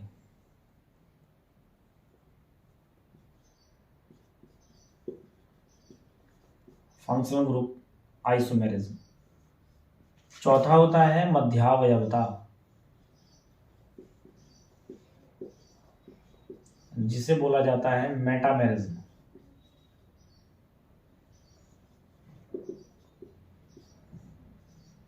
और एक पांचवा है चलावयवता, जिसको हम बोलते हैं टोटोमेरिज्म। ये जो स्टीरियो आपने लिखा, इसके 2 टाइप हैं। पहले को बोलते हैं ज्यामितीय, ज्यामितीय समावयवता, जिसे हम जियोमेट्रिकल बोलते हैं। और इसके दूसरा प्रकार है प्रकाशिक, प्रकाशिक समावयवता, जिसे हम ऑप्टिकल बोलते हैं। ये तो जो समावयवता हमारा पूरा टॉपिक है आइसोमेरिज्म, वो कुछ इस तरीके से है। समावयवता माने आइसोमेरिज्म 2 प्रकार की है, संरचनात्मक और त्रिविम, जिसे हम स्ट्रक्चरल और स्टीरियो बोलते हैं। फिर संरचनात्मक भी 5 प्रकार की है, जिसे हम श्रृंखला माने चैन, स्थान पोजीशन, क्रियात्मक समूह फंक्शनल ग्रुप आइसोमेरिज्म, मध्यावयवता माने मेटामेरिज्म, चलावयवता माने टोटोमेरिज्म। तो ये 5 प्रकार हैं। ऐसे ही त्रिविम समावयवता में 2 प्रकार हैं, ज्यामितीय और प्रकाशिक, ज्योमेट्रिकल और ऑप्टिकल। तो इस पूरे टॉपिक को इन सब बातों से हमें क्लियर करना है, तो मैं एक एक करके डेफिनेशन आपको विद एग्जांपल बताता और लिखाता समझाता जाऊंगा, आप उनको अच्छे तरीके से समझते रहेंगे। तो इसको आप अपनी कॉपी पर एक बार पहले बना लीजिए, फिर हम समावयवता की डेफिनेशन और एग्जांपल से स्टार्ट करते हैं। तो देखिए मैंने आपके लिए समावयवता को डेफिनेशन के रूप में यहाँ लिखा है, जब 2 या 2 से अधिक कार्बनिक यौगिकों के अणुसूत्र समान होते हैं परंतु उनके संरचना सूत्रों में भिन्नता पाई जाती है, तब यह घटना समावयवता कहलाती है, जो कि मैं आपको एग्जांपल के माध्यम से समझा रहा था। भाई C2H6 को हम C2H5OH माने एथिल अल्कोहल, इथाइल अल्कोहल जिसे आप कह सकते हैं, और CH3OCH3 के रूप में लिख सकते हैं। इसको हम डाई मिथाइल ईथर भी बोलते हैं, या मेथोक्सी मेथेन। IPSC ने मैंने लिखना सिखा दिया, आप लिख लेंगे। तो देखिए अणुसूत्र इन दोनों का सेम है, लेकिन इनके संरचना सूत्रों में भिन्नता है। तब इस प्रकार की जहां जहां ऐसी घटना हमें देखने को मिलेगी कि संरचना सूत्र अलग होंगे परंतु उनके अणुसूत्र सेम होंगे, तब हम उसे समावयवता कहेंगे। और जो संरचना सूत्रों में किस वजह से भिन्नता है, ये बात अगर हम बता देंगे तो उसके प्रकार हो जाएंगे वो। अब देखिए इनमें दोनों में भिन्नता किस वजह से है, भाई इसमें क्रियात्मक समूह फंक्शन ग्रुप अल्कोहल है और इसमें क्रियात्मक समूह ईथर है, फंक्शन ग्रुप ईथर है। तो क्रियात्मक समूह में अंतर है, तो ये संरचनात्मक समावयवता में भी जो भी मैं चार्ट बनाया था उसमें क्रियात्मक समूह आया था, तो उसमें क्रियात्मक समूह समावयवता का प्रकार है। तो जब तक हम पहुंचेंगे वहां तो मैं वो डिटेल में आपको बताऊंगा ही। तो इसकी डेफिनेशन आपको समझ आई होगी कि जब 2 या 2 से अधिक 2 या 2 से अधिक कार्बनिक यौगिकों के ऑर्गेनिक कंपाउंड्स के अणुसूत्र समान होते हैं परंतु उनके संरचना सूत्र अलग होते हैं, तब ये घटना समवायवता होती है। तो कम से कम 2 तो होने चाहिए, तभी तो उनमें आप अंतर करेंगे कि इसमें देखिए ये है, इसमें ये है, और दोनों का अणुसूत्र सेम है। तो इसलिए लिखा है परिभाषा में जब 2 या 2 से अधिक। तो देखिए when 2 or more than 2 organic compounds have same molecular formula but have different structural formula, then this phenomena is called isomerism। यह 2 प्रकार की है, संरचनात्मक समवायवता और त्रिविम समवायवता, जो कि मैंने अभी चार्ट में आपको बना के बताया था। When it is of following 2 types, structural isomerism and stereoisomerism। Example ये है, इसको आप अपनी कॉपी पर नोट कर लें। इसके बाद हम संरचनात्मक समवायवता को पहले पढ़ेंगे, माने स्ट्रक्चरल आइसोमेरिज्म को, और फिर उसके एक एक करके हम जो प्रकार हैं, जो टाइप्स हैं, डिफरेंट टाइप्स, उनको भी पढ़ते जाएंगे। तो देखिए समवायवता का जो पहला प्रकार है संरचनात्मक समवायवता, जिसे हम स्ट्रक्चरल आइसोमेरिज्म कहते हैं, उसकी डेफिनेशन को मैंने लिखा है। तो जो समवायवता की डेफिनेशन है वही स्ट्रक्चरल आइसोमेरिज्म की डेफिनेशन है, माने संरचनात्मक की है। तो जो हेडिंग में लिखा है वही बस समझ लीजिए भिन्नता का कारण होगा, वही इसकी परिभाषा होगी। अर्थात जब 2 या 2 से अधिक कार्बनिक यौगिकों के अणुसूत्र समान होंगे परंतु उनके संरचना सूत्र अलग होंगे, तो उसी को हम संरचनात्मक समवायवता कहेंगे। एग्जाम्पल फिर वही है कि अणुसूत्र सेम है परंतु संरचना सूत्रों में अंतर है, भिन्नता है। तो संरचना सूत्र अलग है, इसलिए संरचनात्मक समवायवता है। ठीक, तो इसकी डेफिनेशन वही है, when 2 or more than 2 organic compounds have same molecular formula but have different structural formula, then this phenomena is called structural isomerism। अब इसके जो 5 प्रकार हैं, तो उन 5 प्रकारों को एक एक करके हम डेफिनेशन लिखते हैं और समझने की कोशिश करते हैं उदाहरणों की सहायता। तो देखिए संरचनात्मक समवायवता का पहला प्रकार है जिसे हम श्रृंखला समवायवता अर्थात चैन आइसोमेरिज्म कहते हैं। इस डेफिनेशन की बात बाद में करते हैं, पहले मैं आपको एग्जाम्पल लिखता हूं, फिर आपको इजिली समझ में आ जाएगा। देखिए हेडिंग से ही पता चल जाया करेगा कि क्या इसकी परिभाषा होने वाली है, क्या इसके एग्जाम्पल होने वाले हैं। तो देखिए पहले तो आपने संरचनात्मक समवायवता में ये कहा कि अणुसूत्र समान हो परंतु संरचना सूत्र अलग हो, अर्थात मोलिक्यूलर फॉर्मूला सेम होगा लेकिन ऑर्गेनिक कंपाउंड का स्ट्रक्चर फॉर्मूला अलग होगा। लेकिन आपको जो इसके प्रकार की बात कर रहे हैं, जो इसके 5 प्रकार हैं, जो 5 टाइप हैं, उनमें से जो पहला टाइप है चैन आइसोमेरिज्म, तो मैं आपको बता दूं कि संरचना सूत्रों में जिस वजह से भिन्नता हुआ करेगी वही उसका टाइप हुआ करेगा। तो जैसे पहला है श्रृंखला समवायवता अर्थात चैन आइसोमेरिज्म, तो आप समझिए ऑर्गेनिक कंपाउंड्स की स्ट्रक्चर में जो अंतर आएगा, जो दोनों की संरचना सूत्र में जो भिन्नता आएगी, संरचना में जो भिन्नता आएगी, वो श्रृंखला में भिन्नता होने की वजह से आएगी, चैन उनकी डिफरेंट होगी, तब उसे हम चैन आइसोमेरिज्म कह देंगे। देखते हैं एग्जाम्पल की सहायता से, और एग्जाम्पल पर भी कोई रट्टा नहीं लगाना, एग्जाम्पल भी देखिए खुद बना लेना। अब आपको पता होना चाहिए कम से कम 4 कार्बन में डिफरेंट चैन आनी स्टार्ट होगी, श्रृंखला में भिन्नता आएगी, क्योंकि 1, 2 और 3 कार्बन के में तो क्या ही डिफरेंट चैन बना पाएंगे आप। तो 4 कार्बन आप पहले सीधी लाइन में लगाइए। ठीक, इसकी बैलेंसी कंप्लीट करो, तो 1 और 3 4, 2 और 2 4, 2 और 2 4, 1 और 3 4। तो ये देखिए स्ट्रेट चैन है, तो इसको सीधे सीधे आप 4 कार्बन को अगर इसका काउंटिंग करें, IUPAC नेम भी लिखें, तो 4 कार्बन को ब्यूट, और सब जगह सिंगल बॉन्ड होने की वजह से ये क्या हो गया, ब्यूटेन हो गया। ऐसे ही अगर मैं इन्हीं 4 कार्बन को इस टाइप से लिखूं कि 3 कार्बन तो सीधे लगाऊं और 1 कार्बन ऐसे लगा दूं, इसकी अगर आप पूरी करेंगे संयोजकता, तो 1 और 3 4, 2 2 और 1 3 और 1 4, 1 और 3 4, 1 और 3 4। इसकी अगर आप नेमिंग करें 1 2 3, तो 2 पर ये छोटा है मिथाइल, 2 मिथाइल, और 3 कार्बन को आपने काउंट किया तो प्रोप, और हर जगह सिंगल बॉन्ड होने की वजह से लगाएंगे प्रोपेन। इन दोनों में अगर आप अंतर देखें तो अंतर किस बात का है, एक में सीधी चैन है और एक में टेढ़ी चैन है, माने स्ट्रेट चैन है, और ये ब्रांच है, इसमें ब्रांचिंग हो गई है। पहले इनके मोलिकुलर फॉर्मूला लिख लेते हैं, इनका अणुसूत्र लिखकर देखते हैं कि क्या दोनों के अणुसूत्र सेम है। तो देखिए इन दोनों में ही 4 कार्बन है, हाइड्रोजन कितने हैं, 3 2 5 2 7 और 3 10, और इस वाले में देखें तो 3 और 3 6 और 3 9 और 1 10, C4H10। तो एग्जाम्पल आपको याद नहीं करना है, जैसे पहले कोई अगर पढ़ाएंगे तो ये कहेंगे कि भाई C4H10 के 2 समावयवी बनेंगे, 2 आइसोमर बनेंगे, लेकिन मैं ऐसा बता ही नहीं रहा हूं। मैं कह रहा हूं पहले आपने 4 कार्बन सीधी लाइन में लगाए, फिर उनमें थोड़ा टेढ़ापन किया, ब्रांचिंग की, और दोनों को देखा तो मोलिकुलर फॉर्मूला सेम है लेकिन इनके स्ट्रक्चर फॉर्मूले अलग हैं। और स्ट्रक्चर फॉर्मूले माने संरचना सूत्र अलग है, लेकिन अलग किस वजह से हैं, वो जो वजह आप पकड़ लेंगे, जिस वजह से अलग है वही उसका प्रकार होगा। तो देखिए इन दोनों संरचना सूत्रों में किस वजह से भिन्नता है, आप देखेंगे जितने कार्बन इसमें है उतने उसमें, जितने हाइड्रोजन इसमें है उतने उसमें, अर्थात दोनों के अणुसूत्र मोलिकुलर फॉर्मूले सेम है, लेकिन स्ट्रक्चर में जो भिन्नता है, इसमें एक में सीधी चैन है और एक में पार्श्व श्रृंखला है, टेढ़ी चैन है, माने ब्रांचिंग हो रही है श्रृंखला में। तो इस टाइप से ये दोनों के दोनों श्रृंखला समवायता के एग्जाम्पल। और किसी दूसरे अणुसूत्र के एग्जाम्पल लिख कर देखते हैं। अब की बार आपने 5 कार्बन सीधी लाइन में लगाए, इनकी वैलेंसी कंप्लीट करें तो 1 और 3 4, 2 और 2 4, 2 और 2 4, 2 और 2 4, 1 और 3 4, फिर 5। इसको हम आप कहेंगे पेंटेन, चाहे तो नॉर्मल पेंटेन भी कह सकते हैं, क्योंकि स्टेट चेन में नॉर्मल वर्ड लगा दिया जाता है जब स्टेट सीधी श्रृंखला होती है। तो 5 कार्बन है ना, 1 2 3 4 5। इसका अणुसूत्र लिख कर देखें तो क्या आएगा, C5H12 आएगा। कार्बन 5 है, हाइड्रोजन है 3 2 5 2 7 2 9 और 3 12। अब हम इन्हीं 5 कार्बन को ऐसे लिख कर देखते हैं। देखिए 4 ये लिखे, 5 ये लिखा, CS3 CS2 3 और 1 4, 1 और 3 4, सबको संयुक्त पूरी कराना आ ही गया होगा। इसकी अगर आप नेमिंग लिखेंगे तो आप इस देखिए ब्रांचिंग जिस साइड से नजदीक पड़ती है साइड से करते हैं तो 2 मिथाइल और 4 कार्बन है, तो इसलिए बोलेंगे जिनको हमने काउंट किया ब्यूटेन।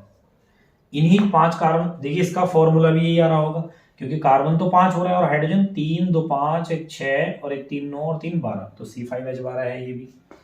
अगर मैं इन 5 कार्बन को इस टाइप से लिखूं, ये तो अभी भी कार्बन 5 और हाइड्रोजन 3 3 6 और 3 9 और 3 12, तो C5H12 वो है। उसकी अगर IUPAC नेम में लिखेंगे तो 1 2 3, तो 2 पर 2 छूटे हैं तो 2 2 डाई मिथाइल। ये सब मैंने आपको IUPAC में बहुत अच्छे तरीके से बताया है। और 3 कार्बन को बोलते हैं प्रोपेन। अब आप देखिए इसी अणुसूत्र को आप 3 प्रकार के संरचना सूत्रों में लिख पा रहे हैं, 3 अलग अलग तरीके से लिख पा रहे हैं, लेकिन वो जो 3 अलग तरीकों में जो भिन्नता है, वो जो अलग है, वो क्या बात दिखाई दे रही है। देखिए यहाँ सीधी श्रृंखला, यहाँ थोड़ा टेढ़ी हुई श्रृंखला, यहाँ और भी ज्यादा टेढ़ी हो गई, माने स्ट्रेट चैन, ब्रांचिंग चैन, ये और ज्यादा ब्रांचिंग चैन हो गई है। तो क्या डेफिनेशन होनी चाहिए, जब 2 या 2 से अधिक, जब 2 या 2 से अधिक, जब 2 या 2 से अधिक कार्बनिक यौगिकों के अणुसूत्र समान होते हैं, माने इसका और इसका अणुसूत्र तो सेम है परंतु संरचना सूत्र अलग है, इसका इसका इसका अणुसूत्र सेम है परंतु संरचना सूत्र अलग है। अर्थात जब 2 या 2 से अधिक कार्बनिक यौगिकों के अणुसूत्र समान होते हैं परंतु उनके संरचना सूत्रों में भिन्नता, परंतु उनके संरचना सूत्रों में भिन्नता उनकी श्रृंखला में भिन्नता होने के कारण होती है, उनकी चैन में स्ट्रेट चैन या ब्रांचिंग चैन होने की वजह से होती है, माने उनकी जो श्रृंखलाएं हैं उनमें भिन्नता होती है, तभी से हम श्रृंखला समवायता अर्थात चैन आइसोमेरिज्म बोलते हैं।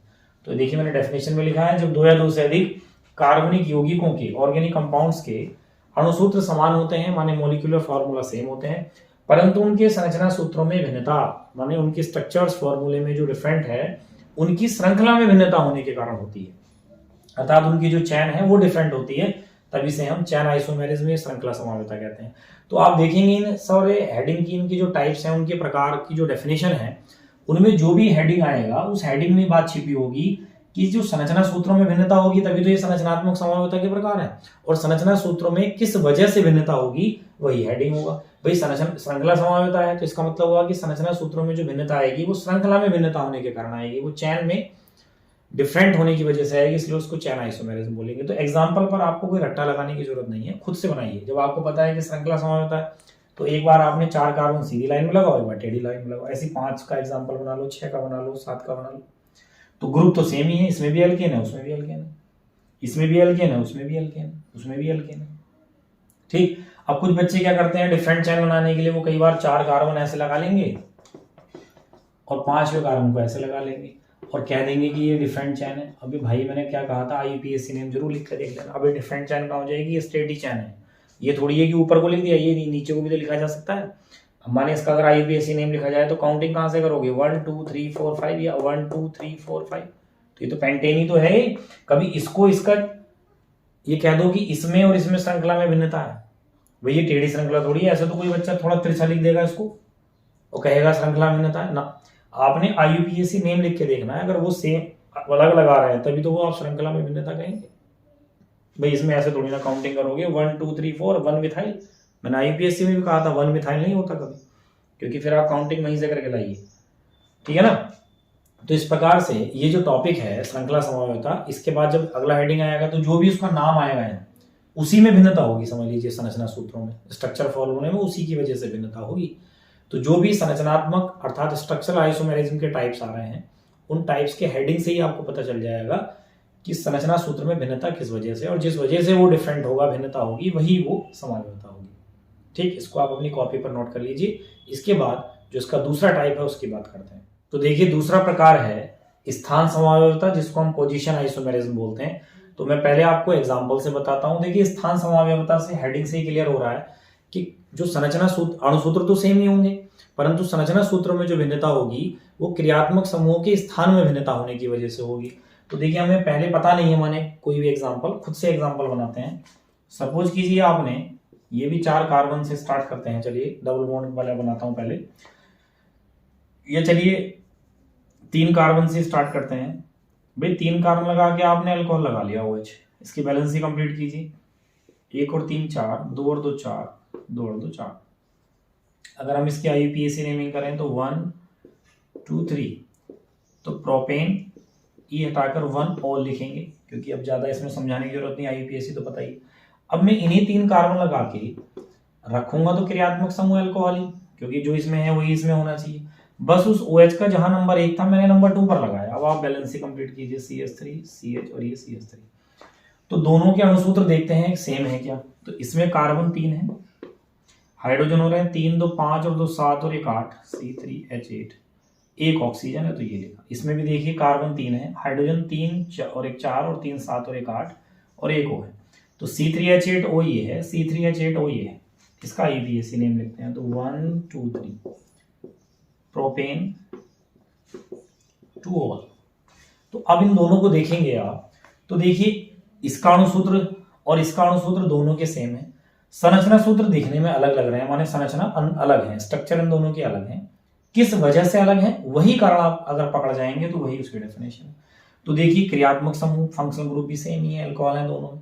बस क्या अंतर आ रहा है, इसमें अल्कोहल नंबर 1 पर लगा है, उसमें अल्कोहल नंबर 2 पर लगा है। तो इसका मतलब क्या हुआ, जब 2 या 2 से अधिक कार्बनिक यौगिकों के अणुसूत्र तो सेम होते हैं, परंतु उनके संरचना सूत्रों में भिन्नता क्रियात्मक समूहों के स्थान में भिन्नता होने के कारण होती है। माने क्रियात्मक समूह का जो स्थान होता है वो दोनों में, या दो जितनी भी स्ट्रक्चर उसके अलग अलग आ रही है उन सब में क्या होता है, वो अलग अलग होता है। तो इसलिए हम इसको स्थान समावयवता माने पोजीशन आइसोमेरिज्म कहते हैं।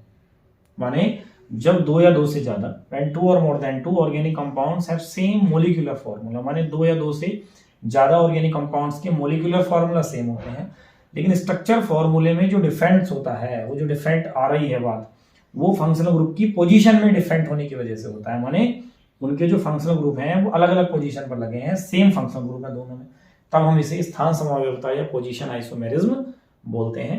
डेफिनेशन देख लीजिए आप। जब 2 या 2 से अधिक कार्बनिक यौगिकों के अणुसूत्र समान होते हैं, परंतु उनके संरचना सूत्रों में भिन्नता क्रियात्मक समूहों के स्थान में भिन्नता होने के कारण होती है, फंक्शनल ग्रुप के पोजीशन में डिफरेंट होने की वजह से होती है, तब इसे हम स्थान समावयवता कहते हैं। क्योंकि आपको ये तो पता ही है कि अणुसूत्र तो सेम रहेंगे, लेकिन उनकी स्ट्रक्चर डिफरेंट होंगी, लेकिन स्ट्रक्चर भी किस वजह से डिफरेंट होंगी वो बताना उसका टाइप हो जाएगा। तो पहले टाइप में तो स्ट्रक्चर में चेन डिफरेंट थी, माने श्रृंखलाएं अलग अलग थी। इस बार क्या है, श्रृंखला सेम है लेकिन क्रियात्मक समूह में भिन्नता है, मतलब क्रियात्मक समूह के स्थान में भिन्नता है, फंक्शनल ग्रुप की पोजीशन डिफरेंट हो रही है, तो इसलिए पोजीशन आइसोमेरिज्म है। और एग्जांपल लिखकर देखते हैं। सपोज कीजिए मैं डबल बॉन्ड का एग्जांपल लिखता हूं। 4 कार्बन लगाकर मैंने डबल बॉन्ड नंबर 1 पर लगाया है। यहाँ बैलेंस ही कंप्लीट कर लेते हैं। CH3 CH2 2 और 1 3 और 1 4, 2 और 2 4। इसकी IUPAC नेमिंग करें तो उधर से करेंगे क्योंकि जिस ओर से डबल बॉन्ड नजदीक पड़ेगा। 1 2 3 4, तो 4 कार्बन को हम बोलते हैं ब्यूट 1 इन, 1 और 2 में है तो 1 पर 1 इन। और अगर मैं 4 कार्बन लगाकर ये डबल बॉन्ड यहाँ लगा लेता हूँ तो 1 और 3 4, 2 और 1 3 4, 2 और 1 3 और 1 4, 1 और 3 4। इसकी अगर काउंटिंग करें तो 2 पर आएगा, चाहे जिस साइड से चले जाएं। तो इसको आप बोलेंगे ब्यूट 2 इन। ठीक, इन दोनों के मोलिकुलर फॉर्मूले लिख के देखते हैं। अणुसूत्र क्या हो रहा है, कार्बन हो रहे हैं 4, हाइड्रोजन 3 2 5, 1 6 और 2 8, C4H8 है। ये भी देखिए कार्बन 4 है, 3 और 1 4 5 और 3 8, तो C4H8 ये भी है, C4H8 ये भी है। तो दोनों के अणुसूत्र तो सेम है, परंतु संरचना सूत्र में क्या अंतर है, स्ट्रक्चर में क्या अंतर है इसकी। इसमें डबल बॉन्ड नंबर 1 पर है, इस वाले में डबल बॉन्ड नंबर 2 पर है दोनों में डबल बॉन्ड, तो फंक्शनल ग्रुप तो सेम है, लेकिन फंक्शनल ग्रुप यहाँ नंबर 1 पर है और वहां नंबर 2 पर है, माने फंक्शनल ग्रुप की जो पोजीशन है वो डिफरेंट है। अर्थात इन दोनों के अणुसूत्र सेम है, परंतु संरचना सूत्रों में भिन्नता क्रियात्मक समूहों के स्थान में भिन्नता होने के कारण है। तो इस प्रकार से ये स्थान समावयवता के उदाहरण है। ये भी आपको समझ आ रहा होगा। तो मैं आपसे ये कहना चाह रहा हूं कि आपको कोई एग्जाम्पल याद नहीं रखना है, एग्जाम्पल खुद से बनाना है। भाई इससे बड़ा एग्जाम्पल बनाना चाहते हो तो आप 5 कार्बन लगा लो, ट्रिपल बॉन्ड एक में 1 नंबर पर लगा लो, दूसरे वाले में दूसरे पर लगा लो, तीसरे वाले में तीसरे पर लगा लो। या अल्कोहल का और कोई एग्जाम्पल बना लो भाई, ज्यादा कार्बन का और ज्यादा हो जाएंगे भाई। अगर आप मान लीजिए 5 कार्बन का अल्कोहल बना रहे हैं कोई, तो उसमें अल्कोहल OH पहली पोजीशन पर लगा लो, फिर दूसरी पोजीशन पर लगा लो, फिर तीसरी पोजीशन पर लगा लो, तो उसके और भी ज्यादा समावयवी माने आइसोमर्स हो जाएंगे। ठीक है ना। तो जब हमें पहले से पता है कि स्थान समावय होता है तो हम खुद से भी तो एग्जाम्पल बना सकते हैं कि डबल बॉन्ड या कोई भी ग्रुप है, कोई भी फंक्शनल ग्रुप है, उसको आप एक में तो नंबर 1 पर लगा लें, दूसरे में नंबर 2 पर लगा लें, तीसरे में नंबर 3 पर लगा लें, तो ग्रुपों की अलग अलग पोजीशन कर लेंगे तो पोजीशन आइसोमेरिज्म होगी, माने स्थान समावयता होगी।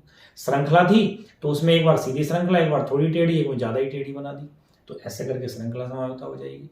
तो इसको भी आप अपनी कॉपी पर नोट कर लीजिए। इसके बाद हम संरचनात्मक समावयता माने स्ट्रक्चरल आइसोमेरिज्म के तीसरे टाइप की बात करेंगे। तो देखिए तीसरा प्रकार है क्रियात्मक समूह समावयता, जिसे हम फंक्शनल ग्रुप आइसोमेरिज्म बोलते हैं। एग्जाम्पल से समझते हैं। तो देखिए एग्जाम्पल वो पहले वाला ही एग्जाम्पल है जिससे मैंने आपको समावयता समझाने की कोशिश की थी। C2H6O है तो इसको हम क्या लिख पाए थे, C2H5OH, और एक हम लिख पाए थे इसको CH3OCH3। तो आप देखें इसको भी हम देखें C2 और H6O है और ये भी C2H6O है। तो इस बार क्या है, इन दोनों के अणुसूत्र सेम है पहले के जैसे, लेकिन संरचना सूत्र अलग है, स्ट्रक्चर फॉर्मूले अलग है। लेकिन वो अलग किस वजह से है भाई, इसमें तो अल्कोहल ग्रुप है और इसमें ईथर ग्रुप है, तो इस बार तो फंक्शनल ग्रुप ही डिफरेंट है, क्रियात्मक समूह में ही भिन्नता है, तो इसलिए ये क्रियात्मक समूह समावयता होगी। मैंने कहा ना हेडिंग से ही पता चल जाएगा। तो क्रियात्मक समूह समावयता लिखा है, इसका मतलब अणुसूत्र सेम होंगे, संरचना सूत्र तो अलग होने हैं, लेकिन संरचना सूत्र किस वजह से अलग होंगे, क्रियात्मक समूह अलग होने की वजह से। तो क्या डेफिनेशन हो जाएगी, जब 2 या 2 से अधिक कार्बनिक यौगिकों के अणुसूत्र समान होते हैं परंतु उनके संरचना सूत्रों में भिन्नता क्रियात्मक समूहों में माने फंक्शनल ग्रुप में क्रियात्मक समूह में भिन्नता होने के कारण होती है, तब इसे हम क्रियात्मक समूह समावयता कहते हैं। माने when 2 or more than 2 organic compounds have same molecular formula but have different structural formula due to different of functional group, माने फंक्शनल ग्रुप क्रियात्मक समूह में भिन्नता होने के कारण, फंक्शनल ग्रुप में डिफरेंट होने की वजह से ये डिफरेंट होंगे स्ट्रक्चर फॉर्मूले, लेकिन मोलिकुलर फॉर्मूले सेम होंगे, तब हम इसे फंक्शनल ग्रुप आइसोमेरिज्म कहेंगे। तो देखिए लिखा है, जब 2 या 2 से अधिक कार्बनिक यौगिकों के अणुसूत्र समान होते हैं परंतु उनके संरचना सूत्रों में भिन्नता क्रियात्मक समूहों में भिन्नता होने के कारण होती है। क्रियात्मक समूह ही जब अलग हो जाते हैं संरचना सूत्रों में, तब हम इसे क्रियात्मक समूह समावयता कहते हैं। एग्जाम्पल ये लिखा है, इसको भी आप अपनी कॉपी पर नोट कर लें। इसके बाद हम बात करेंगे चौथे प्रकार की। तो चौथा टाइप है देखिए मध्यावयवता, जिसे हम मेटामेरिज्म बोलते हैं। तो इसको भी एग्जाम्पल से समझने की कोशिश करते हैं। पहले देखिए आपने कोई ऐसा ग्रुप लगाया, जैसे ईथर है मान लीजिए ये, तो दोनों तरफ सेम एल्काइल जोड़ ली, इधर भी ईथर के माने ऑक्सीजन एटम के इधर भी 2 कार्बन, उधर भी, इनकी बैलेंस कंप्लीट करें तो CH3 CH2, ऐसे इधर भी ये CH2 CH3। एक बार अगर आप इसी स्ट्रक्चर को ऐसे बनाएं कि ऑक्सीजन एटम से एक साइड तो रखा आपने एक कार्बन, ये वाला कार्बन भी इधर पहुंचा दिया, माने एक तरफ हो गए 3 कार्बन, तो CH3 CH2 और CH3। ईथर की नेमिंग तो आपको करनी आई गई है, नहीं आई है तो मैं बता देता हूं। चलिए IUPAC नेम तो आ गया है कि ऑक्सीजन एटम को आप किसी भी मतलब जिधर कम एल्काइल होते थे उस साइड लिखते थे, तो यहाँ तो दोनों तरफ सेम है तो किसी के साथ भी लिख लेंगे, तो इसको एथोक्सी, और इधर को काउंटिंग कर देंगे तो इथेन। जबकि उसमें क्या होगा, मेथोक्सी, भाई कम कार्बन वाला एल्किल तो इधर है ना एक कार्बन वाला, तो मेथोक्सी, और इधर को क्या बोलेंगे काउंटिंग करेंगे तो 1 2 3 प्रोपेन, मेथोक्सी प्रोपेन। और अगर सिंपल नेमिंग लिखें तो ये इथाइल ये इथाइल ये ईथर, तो डाई इथाइल ईथर, ये die ethyl ether, simple name लिख देता हूं चलिए इसका। जबकि बात करें अगर इसकी तो क्या होगा, Maithil ethyl ether, Maithil ethyl ether, IUPAC ने मैंने बता दिया। चलिए खैर हम अपने टॉपिक पर आते हैं, मध्यावयवता क्या है। देखिए इन दोनों के पहले अणुसूत्र लिखकर देखते हैं सेम है क्या। तो अगर आप अणुसूत्र देखें तो 1 2 3 4 कार्बन है C4, हाइड्रोजन कितने हैं 3 2 5 और 2 7 और 3 10, C4H10, एक ऑक्सीजन। इसमें देखें तो कार्बन 1 2 3 4 है, हाइड्रोजन 3 2 5 2 7 और 3 10, तो H10 है और O है, तो C4H10O दोनों का ही अणुसूत्र आ रहा है, ठीक बात है। संरचना सूत्र अलग है, माने दिखने में स्ट्रक्चर आपको अलग लग रहे हैं, लेकिन किस वजह से लग रहे हैं देखेंगे अगर आप ध्यान से तो देखिए यहाँ पर ईथर से दोनों तरफ देखें तो सेम कार्बन के एल्किल है, अल्काइल है। भाई 2 कार्बन का एल्काइल इधर है और 2 कार्बन का एल्काइल इधर है। जबकि अगर आप इसमें देखें तो ऑक्सीजन एटम से इधर तो 1 कार्बन का है, उधर 3 कार्बन का है। तो किस वजह से भिन्नता है? क्रियात्मक समूह से जो एल्काइल जुड़े हैं, जो एल्किल जुड़े हैं, उनमें भिन्नता है। एक बार दोनों तरफ समान कार्बन के हैं, एक बार दोनों तरफ असमान कार्बन के एल्किल या एल्काइल हैं। तो यही मैंने डेफिनेशन में लिखा है। जब 2 या 2 से अधिक कार्बनिक यौगिकों के अणुसूत्र समान होते हैं, माने मोलिकुलर फॉर्मूले सेम होते हैं, परंतु उनके संरचना सूत्रों में भिन्नता, उनके स्ट्रक्चर में जो डिफरेंट है, वो क्रियात्मक समूह से, माने ईथर ग्रुप हुआ, क्रियात्मक समूह से जुड़े एल्काइल में, एल्किल में जो एल्किल जुड़े होंगे उनमें भिन्नता होती है। भाई क्रियात्मक समूह से इधर तो जुड़े हैं सेम एल्किल, इधर जुड़े हैं अलग अलग एल्किल, तो क्रियात्मक समूह से एल्किल जो जुड़े होंगे उनमें भिन्नता होती है, तब इसे हम मध्यावयवता, मेटामेरिज्म बोलते हैं। और ये समावयवता उन्हीं ग्रुप में होगी जो फंक्शन ग्रुप चैन के बीच में होंगे, माने श्रृंखला के बीच में होंगे, जैसे ईथर है, कीटो है, तभी तो मेटामेरिज्म मध्यावयवता, मध्य में क्रियात्मक समूह हो और उससे जो एल्किल जुड़े हों उनमें भिन्नता हो, तभी से हम मध्यावयवता बोलेंगे। और एग्जाम्पल हम देख सकते हैं कीटो का, माने ईथर की जगह आप यहाँ कीटो बना लीजिए, इधर 2 कार्बन, इधर 2 कार्बन, बैलेंस ही कंप्लीट करें तो CH3 CH2 CH2 CH3। एक बार कीटो बनाकर एक तरफ एक कार्बन लगाई, इधर वाला कार्बन उधर ही पहुंचा दीजिए, ऐसे CH2 CH2 CH3। इसका IUPAC नेम लिख ही लेंगे आप, कीटो है तो 1 2 3 पर आ रहा है, 1 2 3 4 5, तो इसको हम बोलेंगे पेंटेन। ये हटाकर 3 पर है ओन, पेंटेन 3 ओन है। इसको देखें तो काउंटिंग इधर से हो जाएगी 1 2 3 4 5, क्योंकि 2 पर कीटो आ रहा है, उधर से तो ज्यादा नंबर पे आता, तो इसको बोलेंगे पेंटेन और 2 पर ओन। ठीक, तो आप देखिए यहाँ कीटो से इधर और इधर सेम एल्काइल जुड़े हैं, सेम कार्बन के एल्किल जुड़े हैं, जबकि इधर कीटो से 1 कार्बन का, जबकि उधर 3 कार्बन का है। जबकि इन दोनों के अणुसूत्र मिलाकर लिखें तो सेम है। देखिए 5 कार्बन है, हाइड्रोजन है 3 2 5 और 2 7 और 3 10, C5H10O। इसमें भी देखिए 3 2 5 और 2 7 और 3 10, C5H10O ही है। तो दोनों का अणुसूत्र सेम है, माने दोनों के मोलिकुलर फॉर्मूले सेम है, लेकिन संरचना सूत्र अलग है, स्ट्रक्चर फॉर्मूले डिफरेंट है। किस वजह से है? क्योंकि कीटो से, माने क्रियात्मक समूह से, फंक्शन ग्रुप से दोनों साइड सेम एल्किल और एक बार डिफरेंट एल्किल, भिन्न एल्किल जुड़े हैं, तो इसलिए हम इसे मध्यावयवता कहेंगे। ठीक है ना? तो इसको भी आप अपनी कॉपी पर नोट कर लीजिए। हाँ, एक बात और, यहाँ आपको ऐसा भी लग रहा होगा कि यार ये स्थान समावयवता भी तो है, तो हम इसको कह सकते हैं कि ये स्थान समावयवी भी हो रहे हैं दोनों, क्योंकि इसमें कीटो नंबर 3 पर है, उसमें कीटो नंबर 2 पर है, तो इनमें मध्यावयवता भी है और स्थान समावयवता भी है।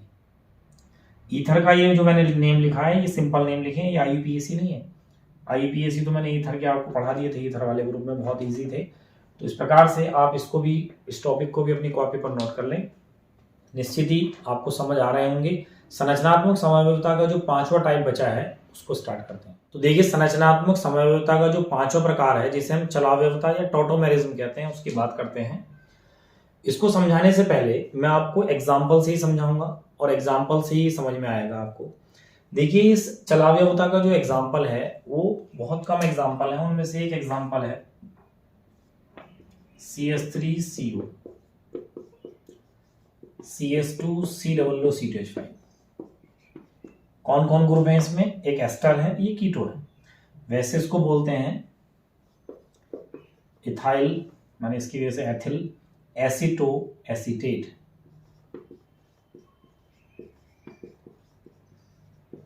ठीक, इसको शॉर्ट में EAA भी बोलते हैं, एथिल एसीटो एसीटेट।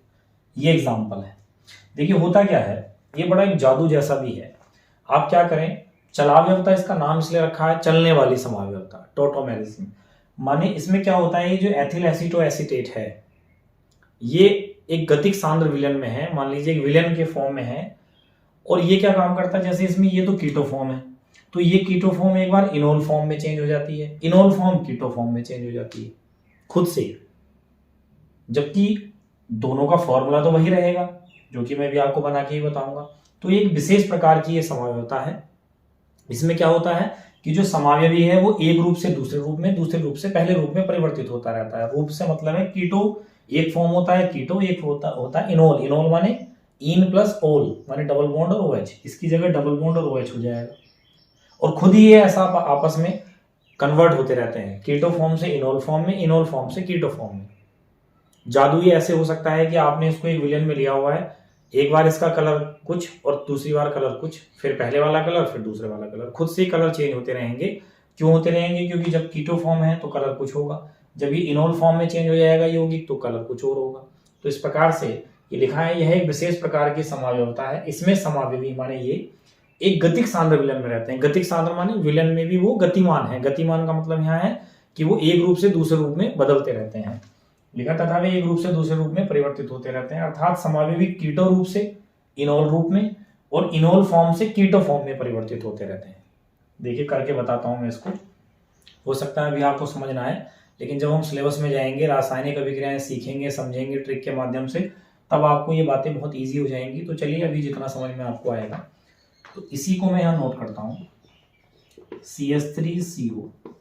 इस CH2 को मैं इस टाइप से लिख लेता हूँ, एक हाइड्रोजन को ऐसे लगा लेता हूँ इसके ऊपर को। आगे है COO C2H5। ये है कि कैसे चेंज होता है, देखिए कीटो फॉर्म से इनोल फॉर्म में।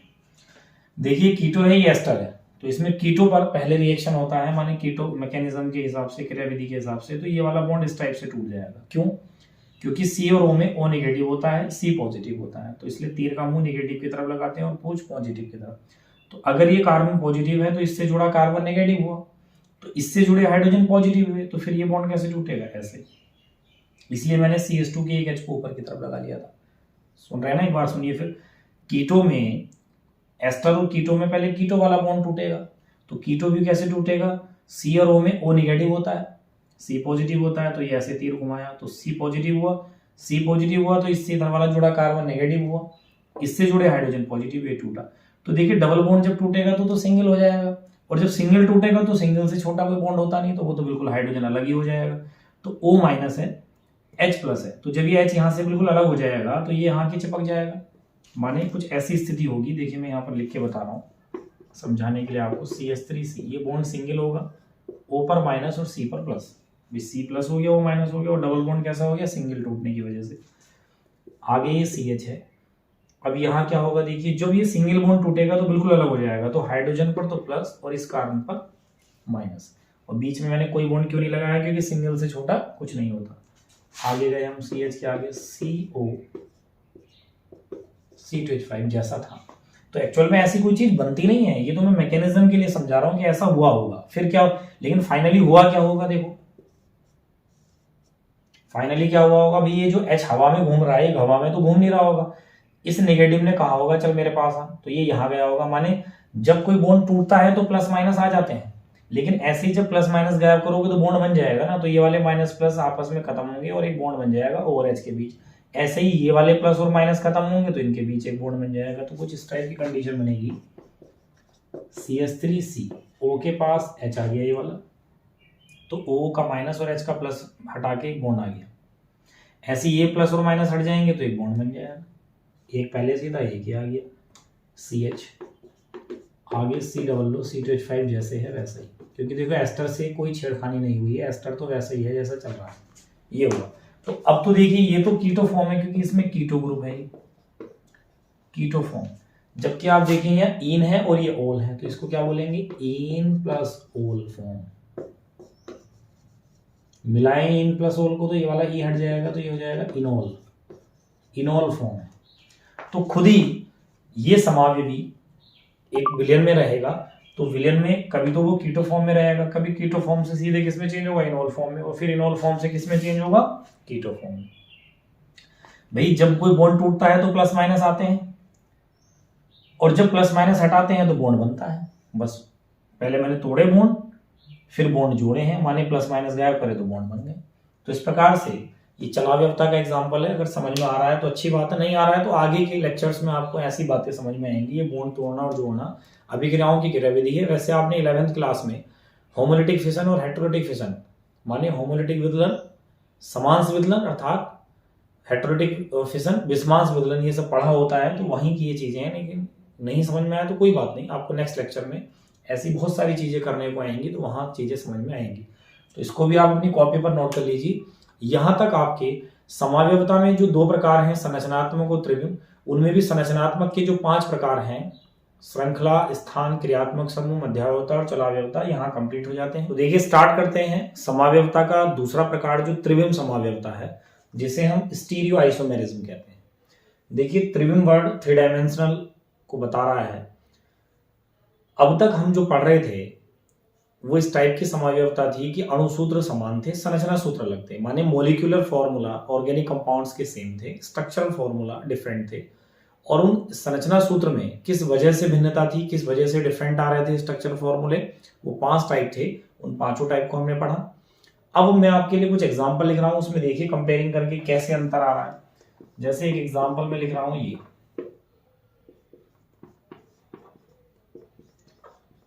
देखिए इस कार्बन से इधर CH3 इधर H, OH, C+H लगा है, और मैं एक कंपाउंड लिख रहा हूं ये, ठीक।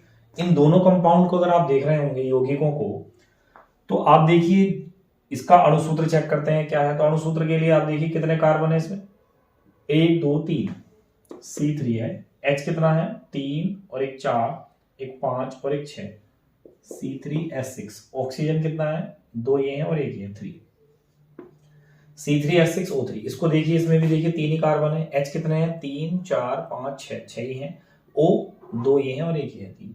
तो ये C3H6O3 है, ये भी C3H6O3 है, तो अणुसूत्र तो दोनों का सेम है।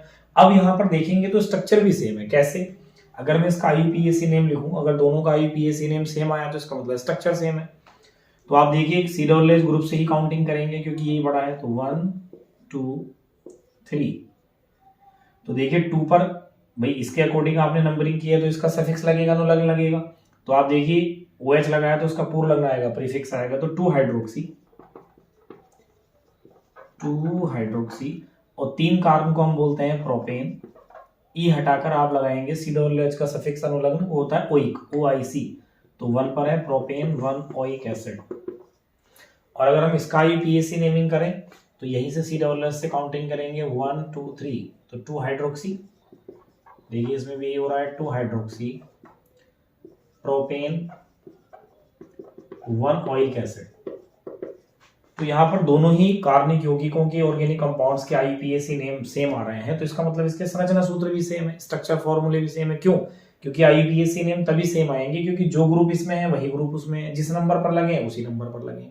फिर डिफरेंट किस वजह से है, तो अगर आप ध्यान से देखेंगे तो डिफरेंट इस वजह से, देखिए यहाँ इस कार्बन से CH3 ऊपर लगा है, उसमें भी ऊपर लगा है, C+H नीचे लगा है, नीचे लगा है। लेकिन आप देखिए इधर लेफ्ट साइड में हाइड्रोजन है, जबकि उधर लेफ्ट साइड में कौन है, OH है।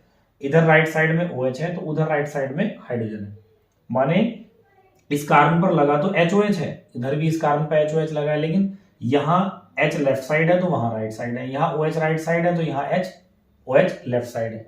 इसका मतलब क्या है, अणुसूत्र सेम है, मोलिकुलर फॉर्मूला दोनों के सेम है, स्ट्रक्चरल फॉर्मूले भी सेम है, संरचना सूत्र भी सेम है, लेकिन किस वजह से डिफरेंट आ रहा है, किस वजह से भिन्नता है इन दोनों यौगिकों में। यहां पर इस यौगिक में परमाणु या परमाणु समूहों की जो व्यवस्था है, परमाणु माने हाइड्रोजन, परमाणु समूह माने जब एक से ज्यादा हो, O और H 2 हो गए ना, तो परमाणु या परमाणु समूह की जो व्यवस्था है उसमें भिन्नता है, वो डिफरेंट है।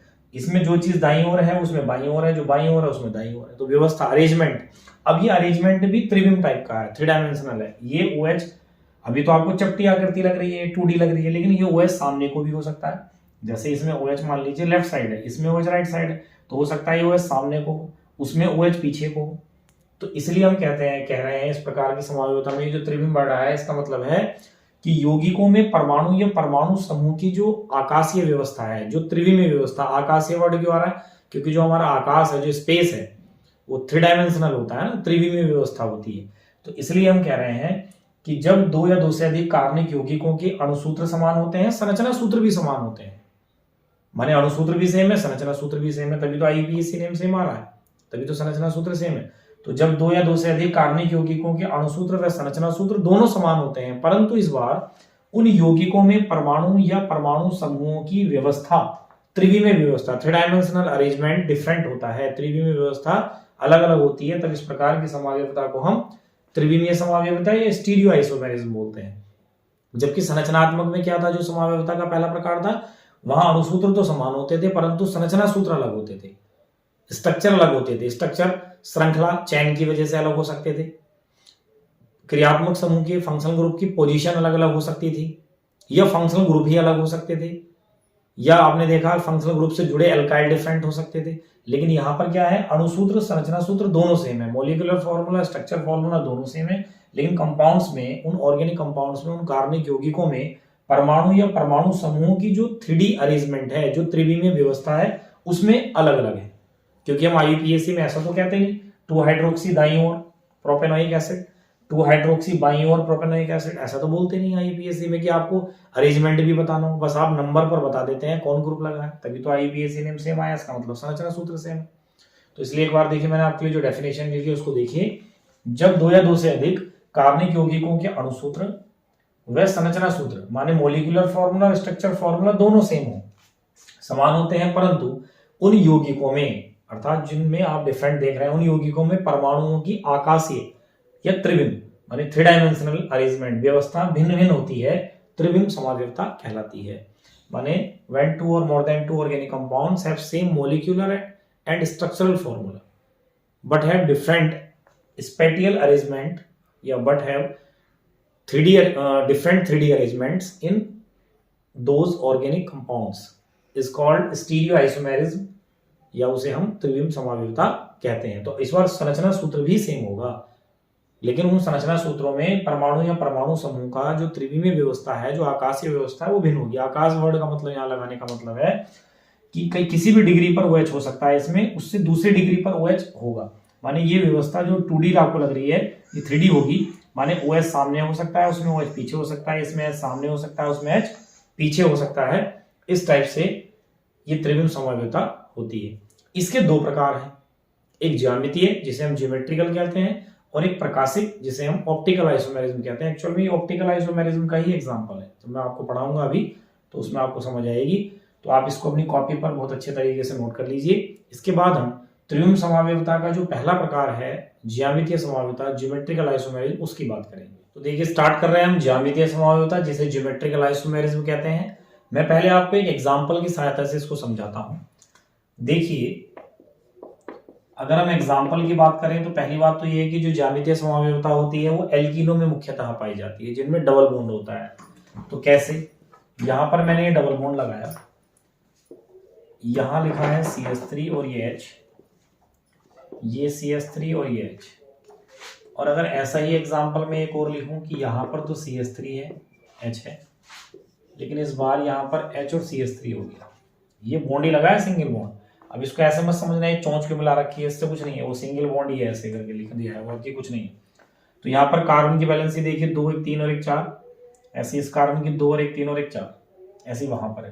तो आप इसको और इसको देखिए, तो इसमें अणुसूत्र तो सेम है, क्योंकि जितने कार्बन इसमें है उतने ही कार्बन उसमें है। देखिए 1 2 3 4 कार्बन है, तो 1 2 3 4 कार्बन है, मैं लिख भी देता हूँ। ये एग्जाम्पल है आपका C4। अगर हाइड्रोजन देखें तो 3 और 1 4, 5 और 3 8, और यहाँ पर कितना है, 3 और 1 4 और 1 5 और 3 8, C4H8 है। तो ये भी C4H8 है, ये भी C4H8 है। तो अणुसूत्र दोनों के सेम हो गए, संरचना सूत्र भी सेम है, क्योंकि देखिए यहाँ कार्बन के बीच डबल बॉन्ड है, CH3H लगा है, CH3H लगा है, यहाँ CH3H लगा है, CH3H ही लगा है। चाहे तो आप इनके IUPAC नेम लिखकर देख लीजिए, क्योंकि अगर IUPAC नेम सेम आए तो इसका मतलब संरचना सूत्र सेम है, स्ट्रक्चर फॉर्मूले सेम है।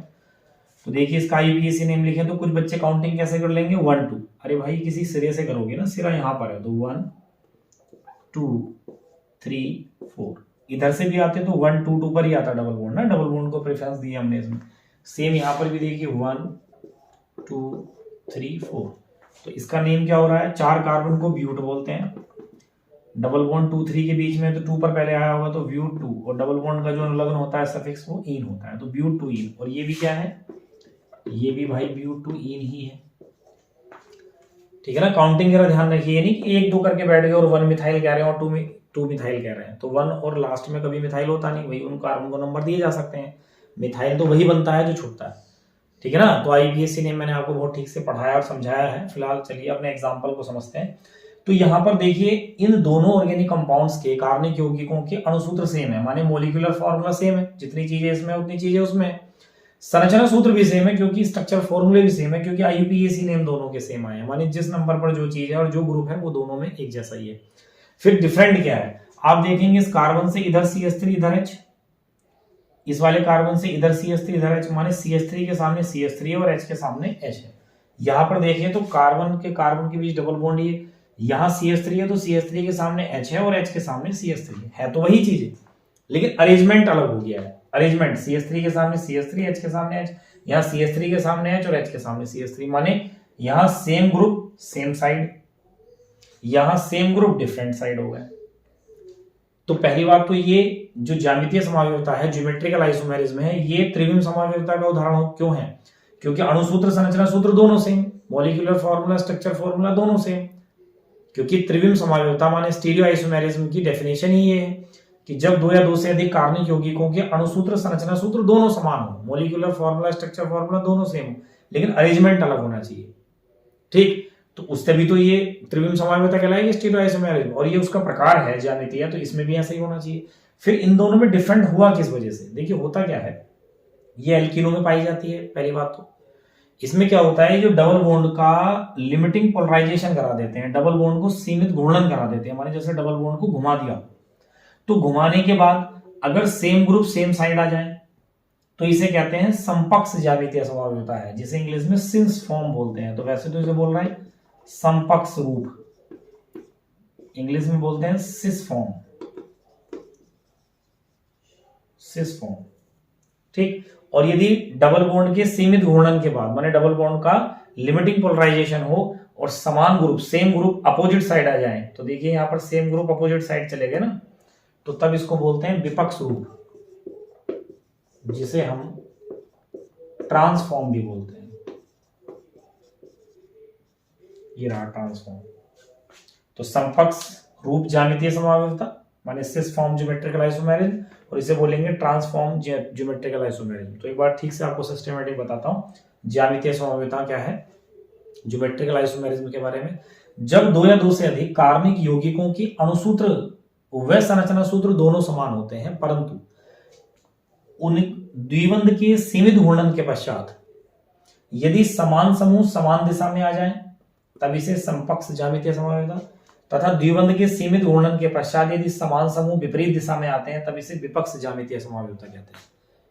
माने जब दो या दो से अधिक, टू और more than two organic compounds have same molecular and structural formula, माने मॉलिक्यूलर और स्ट्रक्चरल फॉर्मूला दोनों सेम होंगे, लेकिन डबल बॉन्ड की लिमिटिंग पोलराइजेशन के बाद सेम ग्रुप अगर सेम साइड आएंगे तो उसे सिस फॉर्म ज्योमेट्रिकल आइसोमेरिज्म, और सेम ग्रुप अपोजिट साइड आएंगे तब उसे ट्रांसफॉर्म ज्योमेट्रिकल आइसोमेरिज्म कहते हैं।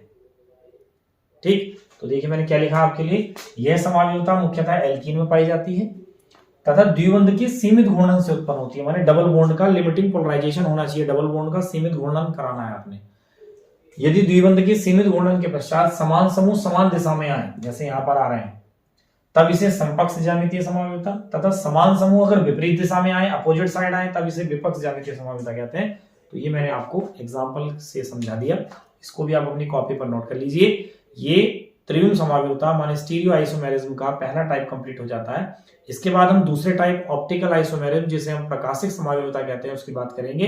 लेकिन उसको पढ़ने से पहले उस प्रकाशिक समावयवता में, ऑप्टिकल आइसोमेरिज्म में जो जो वर्ड यूज होंगे, जो टर्म्स यूज होने वाले हैं, उनको मैं पहले पढ़ा दूंगा ताकि आपको जिससे अच्छे से समझ में आए। तो देखिए प्रकाशिक समावयवता माने ऑप्टिकल आइसोमेरिज्म समझने से पहले हमें उसमें यूज होने वाले टर्म जो जानने हैं, उसमें पहला टर्म है साधारण प्रकाश, जिसे हम ऑर्डिनरी लाइट कहते हैं। तो देखिए जो सूर्य का प्रकाश है, या हम CFL, LED, कोई भी लाइट, कैंडल, मोमबत्ती, इन सबको जलाते हैं तो जो प्रकाश उत्पन्न होता है, जो लाइट उत्पन्न होती है, वो लाइट ऑर्डिनरी लाइट है, क्योंकि वो देखिए प्रकाश सभी दिशाओं में समान रूप से जाता है, माने ऑल पॉसिबल डायरेक्शन में वो जो उसके पार्टिकल्स हैं लाइट के, वो वाइब्रेट करते हैं। माने ऐसा प्रकाश जो प्रकाश स्रोत से जब निकलता है तो सभी संभव दिशाओं में समान रूप से कंपन करता है, माने सभी संभव दिशाओं में जाता है।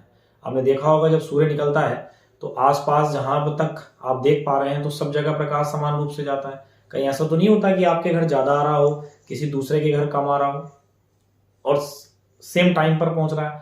तो वो इसीलिए पहुंच रहा है क्योंकि प्रकाश में ऐसा गुण है, ये लाइट की ऐसी प्रॉपर्टी है कि उसके जो वेक्टर के कंपन है, माने उसमें जो पार्टिकल्स हैं, जो कण हैं, वो सभी संभव दिशाओं में समान रूप से कंपन कर रहे होते हैं, सभी दिशाओं में समान रूप से जाते हैं वाइब्रेट करते हुए। तो ऐसे प्रकाश को हम साधारण प्रकाश या ऑर्डिनरी लाइट बोलते हैं। तो देखिए आप, ये लिखा है वह प्रकाश जिसके वेक्टर के कंपन सभी दिशाओं में समान रूप से विद्यमान होते हैं। माने जो लाइट में पार्टिकल्स हैं ऑल पॉसिबल डायरेक्शन में वाइब्रेट करते हुए आगे बढ़ते हैं, तब उसको हम ऑर्डिनरी लाइट या साधारण प्रकाश कहते हैं। तो उसको मैंने यहाँ पर इस टाइप से बनाया हुआ है, देखिए ये पार्टिकल्स है, वो ऐसा मान लेते हैं प्रकाश का जो कण है वो ये है। तो इधर भी जा रहा है, इधर भी जा रहा है, इधर भी, इधर भी, इधर भी, ऐसे करके सब दिशाओं में जा रहे हैं। फिर एक दूसरे कण को दिखाया, उससे पार्टिकल को देखिए ऑल पॉसिबल डायरेक्शन में, माने सभी संभव दिशाओं में ये लाइट है। तो इसलिए साधारण प्रकाश या इसको ऑर्डिनरी लाइट बोलते हैं। इसके बाद है समतल ध्रुवित प्रकाश, जिसे हम प्लेन पोलराइज्ड लाइट बोलते हैं। पीपीएल भी इसे शॉर्ट में कहते हैं, पीपीएल, प्लेन पोलराइज्ड लाइट, ठीक है ना। तो इसको पीपीएल बोलते हैं, आईपीएल नहीं है, ये पीपीएल है। अब देखिए इसमें क्या है, जब आप साधारण प्रकाश को, तीन चीजें बोल रहा हूं मैं, एक बोल रहा हूं निकोल प्रिज्म। एक प्रिज्म तो सिंपल होता है, जो आपने 10th क्लास से ही आप स्टार्ट कर देते हैं कि भाई प्रिज्म एक ऐसी चीज है, उस पर जब श्वेत प्रकाश डाला जाता है, प्रकाश की श्वेत किरण, व्हाइट लाइट जो लाइट है, और जब उसको डाला जाता है तो वो 7 रंगों में टूट जाता है, 7 अपने 7 कंपोनेंट कलर्स, जिसको आप विवग्योर, इंद्रधनुष बनना ऐसे कह देते हैं, तो उनमें टूट जाता है, तो वो प्रिज्म का काम होता है। तो ऐसे एक निकोल प्रिज्म होता है। एक बोल रहा हूं मैं, लिख रहा हूं पोलराइड, एक पोलराइड पर्थ या पोलराइड फिल्म उसको बोलते हैं, और एक होता है टूरमेलिन क्रिस्टल। ये सब आप 12th फिजिक्स में पढ़ रहे होंगे या पढ़ लिया होगा आपने। ये 3 युक्तियां, 3 जो उपाय हैं वो इस टाइप के हैं कि अगर आप साधारण प्रकाश को इन 3 में से किसी एक से भी गुजारें, तो आपको क्या होगा कि जो ये सारे डायरेक्शन में प्रकाश के कण कंपन कर रहे थे, ये फिर किसी एक डायरेक्शन वाले आपके पास बचेंगे। माने प्रकाश में जो कण हैं वो सभी संभव दिशाओं में विद्यमान है, सभी दिशाओं में समान रूप से प्रकाश फैल रहा है, ऑल पॉसिबल डायरेक्शन में मूव कर रहा है लाइट। लेकिन जब आप इन तीनों में से किसी भी एक चीज से गुजारेंगे, उसको पास कराएंगे लाइट को, ऑर्डिनरी लाइट को, तब वो क्या होगा, उसके अंदर किसी एक विशेष डायरेक्शन वाले, किसी एक विशेष दिशा वाले कण ही बाहर जाएंगे। माने वो प्रकाश ऐसी स्थिति में समतल ध्रुवित कहलाएगा, प्लेन पोलराइज्ड लाइट कहलाएगा। जैसे मान लीजिए ये वाली डायरेक्शन, जैसे जो ये वाली परपेंडिकुलर जो लंबवत डायरेक्शन है, केवल यही रह जाएगी, या फिर ये तिरछे वाले कण ही रह जाएंगे, या फिर ऐसे वाले रह जाएंगे। माने किसी एक दिशा में जाने वाले कण ही उस इन तीनों में से किसी एक चीज से बाहर निकलेंगे। माने आपने इस साधारण प्रकाश को निकोल प्रिज्म से पास करा दिया, या पोलराइड से पास करा दिया, या टूरमेलिन क्रिस्टल से पास करा दिया, तो फिर जो सभी संभव दिशाओं में प्रकाश के कण गति कर रहे थे, अब इन तीनों से जो बाहर होगा प्रकाश, जो निकलेगा, वो प्रकाश के जो कण होंगे वो किसी एक ही निश्चित दिशा में गति करेंगे, कंपन करेंगे, कंपन करते हुए, वाइब्रेट करते हुए आगे बढ़ेंगे। ऐसा क्यों होगा? क्योंकि निकोल प्रिज्म के अंदर का जो अरेंजमेंट होगा जिस टाइप का भी, तो वो सारे कणों को तो अपने अंदर रुका लेगा, किसी एक पर्टिकुलर डायरेक्शन वाले, किसी एक विशेष दिशा वाले कण को ही बाहर जाने देगा। ऐसा ही पोलराइड में अरेंजमेंट होगा अंदर। जैसा पोलराइड, मान लीजिए पोलराइड ऐसा है कि वो इसी टाइप के कणों को अपने बाहर निकलने देगा, बाकी अंदर ही रोक लेगा। ऐसे ही टूरमेलिन क्रिस्टल। मानिए जो तीनों युक्तियां यहाँ में लिखी हैं, तीनों डिवाइस ये इस टाइप की होती हैं कि ये साधारण प्रकाश के सभी संभव दिशाओं में जो कण कंपन कर रहे थे उनको अंदर ही रोकेगी, किसी एक विशेष दिशा में कंपन करने वाले कणों को बाहर जाने देंगे। और जब वो विशेष दिशा में कंपन करने वाले कण बाहर आएंगे, तब हम ऐसे प्रकाश को समतल ध्रुवीय प्रकाश या प्लेन पोलराइज्ड लाइट बोलेंगे। इसलिए लिखा है वह प्रकाश जिसके वेक्टर के कंपन केवल एक ही दिशा में होते हैं, किसी एक विशेष दिशा में। और वो विशेष दिशा कौन सी होगी? इन तीनों डिवाइस का अरेंजमेंट कैसा है उस पर डिपेंड करेगी। तो एक ही दिशा में होते हैं, ऐसे समतल ध्रुवीय प्रकाश कहलाता है, जिसे हम प्लेन पोलराइज्ड लाइट बोलते हैं। तो देखिए, या तो ऐसे वेक्टर के कण जो कण है वो कंपन करते हुए बाहर निकलेंगे, या फिर इस दिशा वाले या इस दिशा वाले या कोई अन्य दिशा, किसी एक पर्टिकुलर दिशा के ही बाहर निकलेंगे। इसको मैं और थोड़ा इजी कर दूं तो देखिए, पोलराइड आपने सुना होगा, आजकल 4 व्हीलर्स माने जो हैवी जो व्हीकल हैं आपके, जो जैसे ट्रक, बसें, कार, इस टाइप के वाहन हैं, तो उनकी जो हेडलाइट है, उस जो हेडलाइट है वो पोलराइड है, उन पर पोलराइड लगा होता है। या पुराने वाहन है तो पोलराइड फिल्म मार्केट में मिलती है, उसको बाहर चिपका लेते हैं, क्योंकि आजकल देखिए बहुत ज्यादा कोहरा वगैरह आ रहा है, तो उस कोहरे में आपको ज्यादा दूर तक का दिख नहीं पाता, तो इसलिए उस पर पोलराइड लगाया जाता है। इससे क्या होगा कि जो हमारी हेडलाइट है जो प्रकाश उत्पन्न कर रही है वो साधारण प्रकाश उत्पन्न कर रही है, ऑर्डिनरी लाइट है, तो वो ज्यादा दूर तक नहीं जा पाएगा प्रकाश, क्योंकि उसके वेक्टर जो कण है उसमें प्रकाश के जो कण है वो सभी संभव दिशाओं में कंपन कर रहे होंगे। लेकिन जब वो पोलराइड से पास होगा तो पोलराइड क्या करेगा, उस पोलराइड का जो अरेंजमेंट है उसके हिसाब से वो किसी एक विशेष दिशा वाले कणों को ही कंपन करते हुए बाहर निकालेगा। माने कोई पर्टिकुलर डायरेक्शन वाले पार्टिकल ही उससे बाहर निकलेंगे और वो प्रकाश जो है वो दूर तक जाएगा। तो वो जो दूर तक प्रकाश जा रहा है वो समतल ध्रुव प्रकाश है, माने वो प्लेन पोलराइज लाइट है, तो आपको दूर तक का दिखेगा। ये एक और अच्छा एग्जांपल होता है, आपने क्रिकेट मैच देखा होगा तो जो प्लेयर्स होते हैं फील्डिंग करते टाइम तुमने देखा होगा वो गूगल्स लगाते हैं, पोलराइड चश्मे होते हैं, वो ब्लू कलर का होता है, रेड कलर का होता है, तो उसके कलर से कोई मतलब नहीं है। लेकिन अगर मान लीजिए वो इसलिए लगाते हैं जिससे कि उनकी आंखों पर जब वो लाइट पड़ रहा है वो साधारण लाइट पड़ रही है, ऑर्डिनरी लाइट गिर रहा है, लेकिन जब वो गूगल्स लगा लेते हैं पोलराइड तो फिर उनकी आंखों पर जो रेटिना पर जो कण जा रहे हैं, जो पार्टिकल जा रहे हैं प्रकाश के, वो किसी एक पर्टिकुलर डायरेक्शन के जा रहे हैं, किसी एक विशेष दिशा के जाएंगे, तो उनको बॉल साफ दिखेगा। ठीक है ना, तो इसलिए वो गूगल्स लगाते हैं। स्टाइल मारने के लिए गूगल्स या चश्मे नहीं लगाए जाते पोलराइड। जैसे आप शौक में 50-60 रुपए वाले चश्मे नीले लाल टाइप के खरीद लेते हैं और पतला शॉर्ट लेग या फाइन लेग पर खड़े हैं तो बॉल, और आपको जो बिना चश्मे के ठीक दिखता अब आपको चश्मा लगा के बिल्कुल नहीं दिखा और बॉल इधर उधर लग गया आपके, तो ठीक है ना। तो वो जो गूगल्स होते हैं वो पोलराइड गूगल्स होते हैं, वो चश्मे हैं पोलराइड चश्मे हैं, माने उनसे साधारण प्रकाश पास होकर आपकी आंखों पर जब गिरेगा वो समतल ध्रुव प्रकाश गिरेगा, प्लेन पोलराइज लाइट गिरेगा तो बॉल साफ दिखेगा, इसलिए वो लगाए जाते हैं। तो इस टाइप से मैंने आपको देखिए साधारण प्रकाश और समतल ध्रुव प्रकाश समझाया। अभी 2-3 और टर्म हैं जो प्रकाशिक समायोजता में यूज होने, पहले उनको हम पढ़ेंगे। इतने आप इसको अपनी कॉपी पर नोट कर लीजिए। तो देखिए मैंने आपके लिए 2 और नए टर्म लिखे हैं यहाँ पर जो कि हमारे प्रकाशिक समायोजता से रिलेट करते हैं। यहाँ पर लिखा है ध्रुवण घूर्णक पदार्थ। ठीक, ये पदार्थ देखिए ऐसे हैं जो अभी हम समतल ध्रुव प्रकाश पढ़ रहे थे, तो समतल ध्रुव प्रकाश में हम क्या पढ़ रहे थे कि ऐसे कण जिनकी जो वाइब्रेट की डायरेक्शन है, जो कंपन की दिशा है वो कोई एक है, तो ऐसे पदार्थ जो समतल ध्रुवीय प्रकाश को या तो दाईं ओर को घुमा देंगे, माने क्लॉकवाइज डायरेक्शन में घड़ी की सुई की दिशा में, या फिर बाईं ओर को घुमा देंगे माने एंटी क्लॉकवाइज डायरेक्शन में घड़ी के विपरीत दिशा में, तब उन्होंने ध्रुवण घूर्णक पदार्थ कहते हैं। माने वे पदार्थ जो समतल ध्रुवित प्रकाश को, माने उन पदार्थों के ऊपर अगर आप समतल ध्रुवित प्रकाश डालेंगे तो सीधी सी बात क्या हुई, प्रकाश स्रोत से माने सूर्य से प्रकाश आया, वो साधारण प्रकाश है, ऑर्डिनरी लाइट है, आपने बीच में निकोल प्रिज्म, टूरमेलिन क्रिस्टल या पोलराइड लगाया, उससे पास कराया, तो वहां से आपको मिलेगा जो बाहर को आएगा वो समतल ध्रुव प्रकाश है, प्लेन पोलराइज लाइट है। अब उसको आपने किसी ऐसे पदार्थ पर डाला तो उससे क्या हुआ, उस पदार्थ ने उस समतल ध्रुव प्रकाश को या तो दाईं ओर को घुमा दिया, माने क्लॉकवाइज डायरेक्शन में घुमा दिया घड़ी की दिशा में, या एंटी क्लॉकवाइज घुमा दिया घड़ी की विपरीत दिशा में, तब ऐसे पदार्थों को ध्रुवण घूर्णक पदार्थ कहते हैं।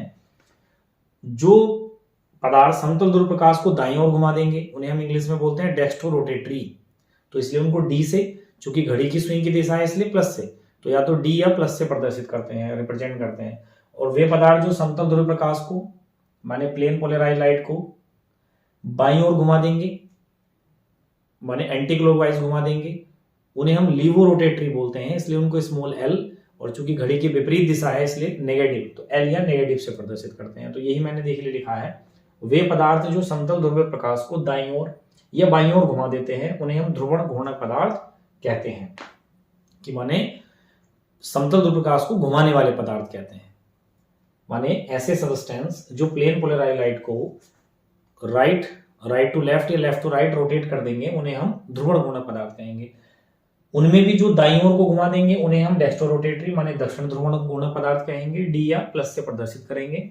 और जो समतल ध्रुव प्रकाश को प्लेन पोलराइज लाइट को बाईं ओर घुमा देंगे माने एंटी क्लॉकवाइज रोटेट करेंगे, उनको हम वाम ध्रुवण घूर्णक माने लीवो रोटेटरी बोलेंगे, एल या नेगेटिव से प्रदर्शित करेंगे।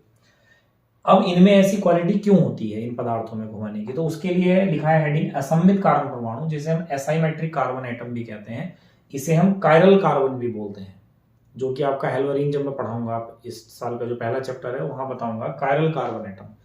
तो देखिए असममित कार्बन परमाणु एक ऐसा कार्बन परमाणु है, देखिए आपको ये तो पता ही है कि कार्बन की वैलेंसी 4 होती है, कार्बन की संयोजकता 4 होती है, लेकिन वो चारों संयोजकताएं जब अलग अलग परमाणु या परमाणु समूह से पूर्ण होंगी माने कार्बन की चारों संयुक्ताएं जो हैं वो अलग अलग चीजों से पूरी होंगी। चीज जो मैं कह रहा हूं, चीज का मतलब यहाँ क्या है, परमाणु या परमाणु समूह, एटम या ग्रुप ऑफ एटम्स। जैसे देखिए यहाँ पर कार्बन है, तो इस कार्बन की वैलेंसी इधर तो पूरा CH3 से कंप्लीट हो रही है, मिथाइल से, इधर हाइड्रोजन से हो रही है, इधर OH से हो रही है और इधर COOH से हो रही है। तो ये जो कार्बन है ये असममित कार्बन परमाणु है, जिसे हम एसाइमेट्रिक कार्बन एटम या कायरल कार्बन भी बोलते हैं, और इसके ऊपर इसे स्टार लगा देंगे। अगर आप इस ऊपर वाले कार्बन को चेक करें तो ये एसाइमेट्रिक नहीं है, असममित नहीं है। क्यों? क्योंकि इसकी 3 संयुक्ताएं तो 3 तरफ हाइड्रोजन से होंगी और हाइड्रोजन तीनों तरफ सेम चीज होगी। तो ऐसे कार्बन जिसकी चारों संयुक्ताएं जो अलग अलग वैलेंसी हैं वो परमाणु, भिन्न परमाणु, ये तो परमाणु है, ये परमाणु समूह है, ये भी परमाणु समूह है। एक से ज्यादा परमाणु हो तो उसे परमाणु समूह बोल देते हैं ना। तो ये भी परमाणु समूह है, ये भी परमाणु समूह है, एटम और ग्रुप ऑफ एटम्स। तो ऐसा कार्बन जिसकी चारों वैलेंसी डिफरेंट एटम या ग्रुप ऑफ एटम से कंप्लीट होती है उसे एसाइमेट्रिक कार्बन बोलते हैं।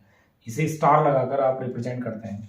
जैसे एक सिंपल सा एग्जांपल बनाया कि इस कार्बन है, कार्बन की वैलेंसी एक A से हो रही है, एक B से हो रही है, एक D से हो रही है, एक E से हो रही है। तो ऐसे कई बार याद करने के लिए मैं क्या देता हूँ, देखिए कबड्डी लिखा है, कबड्डी ऐसे। तो कबड्डी कार्बन माने क्या है, असममित कार्बन परमाणु है, एसाइमेट्रिक कार्बन माने ऐसा कार्बन जिसकी चारों संयुक्ताएं अलग अलग परमाणु या परमाणु समूह द्वारा पूर्ण होंगी, उसे हम एसाइमेट्रिक कार्बन एटम कहते हैं। इसको यहाँ लिखाने का ये पर्पज है कि जिनमें ये होगा, जिन यौगिकों में, जिन ऑर्गेनिक कंपाउंड्स में ये एसाइमेट्रिक कार्बन होता है, उन्हीं में ये प्रॉपर्टी होती है कि वो समतल ध्रुव प्रकाश को, प्लेन पोलराइज्ड लाइट को दाईं ओर या बाईं ओर, लेफ्ट टू राइट या राइट टू लेफ्ट रोटेट कर सकते हैं। ठीक है ना। तो इसी से पता चलता है। और जिनमें ये होता है उन्हीं में ऑप्टिकल आइसोमेरिज्म होती है, माने प्रकाशिक समावयवता होती है। तो ये देखिए ये टर्म प्रकाशिक समावयवता में यूज होने थे चारों, साधारण प्रकाश, समतल ध्रुव प्रकाश, ध्रुवण घूर्णक पदार्थ और असममित कार्बन परमाणु, ordinary light, plane polar light, asymmetric carbon atom. तो इसलिए मैंने इनको आपको समझाया। इसके जस्ट बाद हम, जो कि हमारा समावयवता में त्रिविम समावयवता का दूसरा प्रकार है, प्रकाशिक समावयवता माने ऑप्टिकल आइसोमेरिज्म, उसकी बात करेंगे। इसको आप अपनी कॉपी पर नोट कर लीजिए। तो देखिए समावयवता का जो लास्ट प्रकार आपका रह गया उसको कंप्लीट करते हैं, जो कि है प्रकाशिक समावयवता, जिसको हम ऑप्टिकल आइसोमेरिज्म कहते हैं। देखिए इसमें बहुत कुछ तक तो जो इसके टर्म्स यूज होने वो बता ही दिए थे मैंने। चलिए फिर भी एक बार बात देखते हैं। देखिए पहली बात तो ये जो समावयवता है एक विशेष प्रकार की समावयवता है, स्पेशल आइसोमेरिज्म है। जैसे टोटोमेरिज्म था ना वहां पर चलावयवता पहले वाले में, संरचनात्मक में, जो लास्ट वाला था 5वां, ऐसे ही ये प्रकाशिक समावयवता भी एक स्पेशल आइसोमेरिज्म है, ऑप्टिकल आइसोमेरिज्म जिसे हम कह रहे हैं। होता क्या है, इसमें जो समावयवी होंगे, जो आइसोमर्स होंगे, उन पर जब आप प्लेन पोलराइज्ड लाइट डालेंगे, तो देखिए मैंने आपको इसलिए ये टर्म पहले बता दिए थे क्योंकि इसमें यूज हो रहा है ना। तो अब आपको पता ही है समतल ध्रुव प्रकाश माने प्लेन पोलराइज्ड लाइट क्या होता है। तो जब आप समावयवी पर माने ऐसे यौगिक, जब आप उन पर समतल ध्रुव प्रकाश डालेंगे तो वो समतल ध्रुव प्रकाश को या तो दाईं ओर को घुमाएंगे या बाईं ओर को घुमाएंगे। ठीक, अगर दाईं ओर को घुमाएंगे तो उन्हें डेक्स्ट्रो रोटेटरी माने दक्षिण ध्रुवण घूर्णक कहेंगे, और यदि वो बाईं ओर को घुमाएंगे तो उन्हें वाम ध्रुवण घूर्णक माने लिवो रोटेटरी कहेंगे। जो डेक्स्ट्रो रोटेटरी होंगे, दक्षिण ध्रुवण घूर्णक होंगे, माने समतल ध्रुव प्रकाश को दाईं ओर घुमाएंगे, उन्हें हम डी या प्लस से प्रदर्शित करेंगे। और जो वाम ध्रुवण घूर्णक होंगे, माने जो समतल ध्रुव प्रकाश को बाईं ओर को घुमाएंगे, उन्हें हम लिवो रोटेटरी या वाम ध्रुवण घूर्णक कहेंगे, एल या माइनस से प्रदर्शित करेंगे।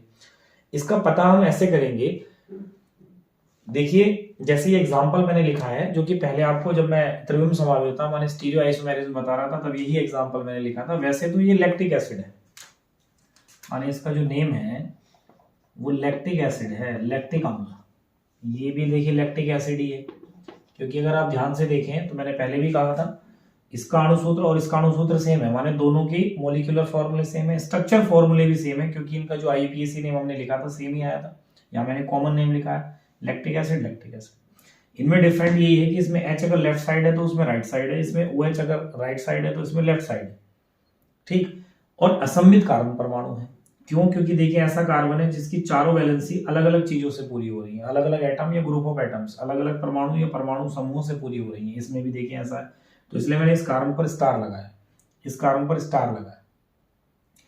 तो पहली बात तो यह है कि प्रकाशिक समावयवता होने के लिए जो यौगिक होता है, कार्बनिक यौगिक जो होता है, उसमें असममित कार्बन परमाणु होना चाहिए। माने जो समावयवी हैं, जो आइसोमर्स हैं, उनमें असममित कार्बन परमाणु होना चाहिए। क्योंकि जिनमें असममित कार्बन परमाणु होगा, असाइमेट्रिक कार्बन एटम जिसे हम कायरल कार्बन भी बोलते हैं, होगा, तो वो क्या करेगा, समतल ध्रुव प्रकाश को दाईं ओर को घुमा सकता है या बाईं ओर को घुमा सकता है। तो जैसे समझने के लिए ऐसा मान लेते हैं कि H से OH की तरफ, क्योंकि H पॉजिटिव होता है OH नेगेटिव होता है, तो ऐसे समझने के लिए बना दिया कि ये समतल ध्रुव प्रकाश को दाईं ओर घुमाएगा, ऐसे घड़ी की सुई की दिशा में क्लॉकवाइज रोटेशन कराएगा। तो इसलिए इसको डेक्स्ट्रो रोटेटरी कहेंगे। तो इसे डी या पॉजिटिव से आप स्मॉल डी बना सकते हैं, कैपिटल डी बना सकते हैं। तो डी या पॉजिटिव लैक्टिक एसिड है। इसमें H इधर है, तो ये H से OH की तरफ साइन लगा लीजिए। माने ये समतल ध्रुव प्रकाश को, ये वाला जो समावेवी है, जो आइसोमर्स है, ये समतल ध्रुव प्रकाश को बाईं ओर को घुमाएगा। इसलिए हम इसे वाम ध्रुवण घूर्णक या लीवो रोटेटरी बोलेंगे। L या नेगेटिव से रिप्रेजेंट करेंगे, तो L या माइनस लैक्टिक एसिड है। तो देखिए मैं कॉमनली एक बार बता दूं, प्रकाशिक समावयवता दर्शाने के लिए, ऑप्टिकल आइसोमेरिज्म शो करने के लिए जो कार्बनिक यौगिक होने चाहिए, जो ऑर्गेनिक कंपाउंड्स होने चाहिए, उनमें दो बातें बड़ी होनी चाहिए। एक तो उनमें असाइमेट्रिक कार्बन होना चाहिए, माने असममित कार्बन परमाणु होना चाहिए, अर्थात जिसकी चारों संयोजकताएं अलग अलग परमाणु या परमाणु समूह से पूरी होती हो, तो असममित कार्बन परमाणु होना चाहिए। दूसरी बात, वो दोनों समावयवी एक दूसरे के दर्पण प्रतिबिंब होने चाहिए, मिरर इमेज होनी चाहिए वो दोनों। देखिए अगर ये सुबह उठकर अपना फेस देखेगा दर्पण में, जैसे आप देखते हो ना सुबह को अपना फेस, तो आपका सर तो सर रहता है, पैर पैर रहते हैं, लेकिन जो राइट हैंड है वो लेफ्ट में और लेफ्ट हैंड राइट में होता है। भाई आपने अपने आप को सुबह को देखा, मिरर में बहुत देखते हैं, क्योंकि 12th क्लास है तो बिना मिरर के तो काम चलता नहीं होगा। अपने आप को बड़ा स्मार्ट बनाने की कोशिश अपने मन में कि मैं बहुत सुंदर दिख रहा हूँ, तो चेक करते होंगे मिरर में।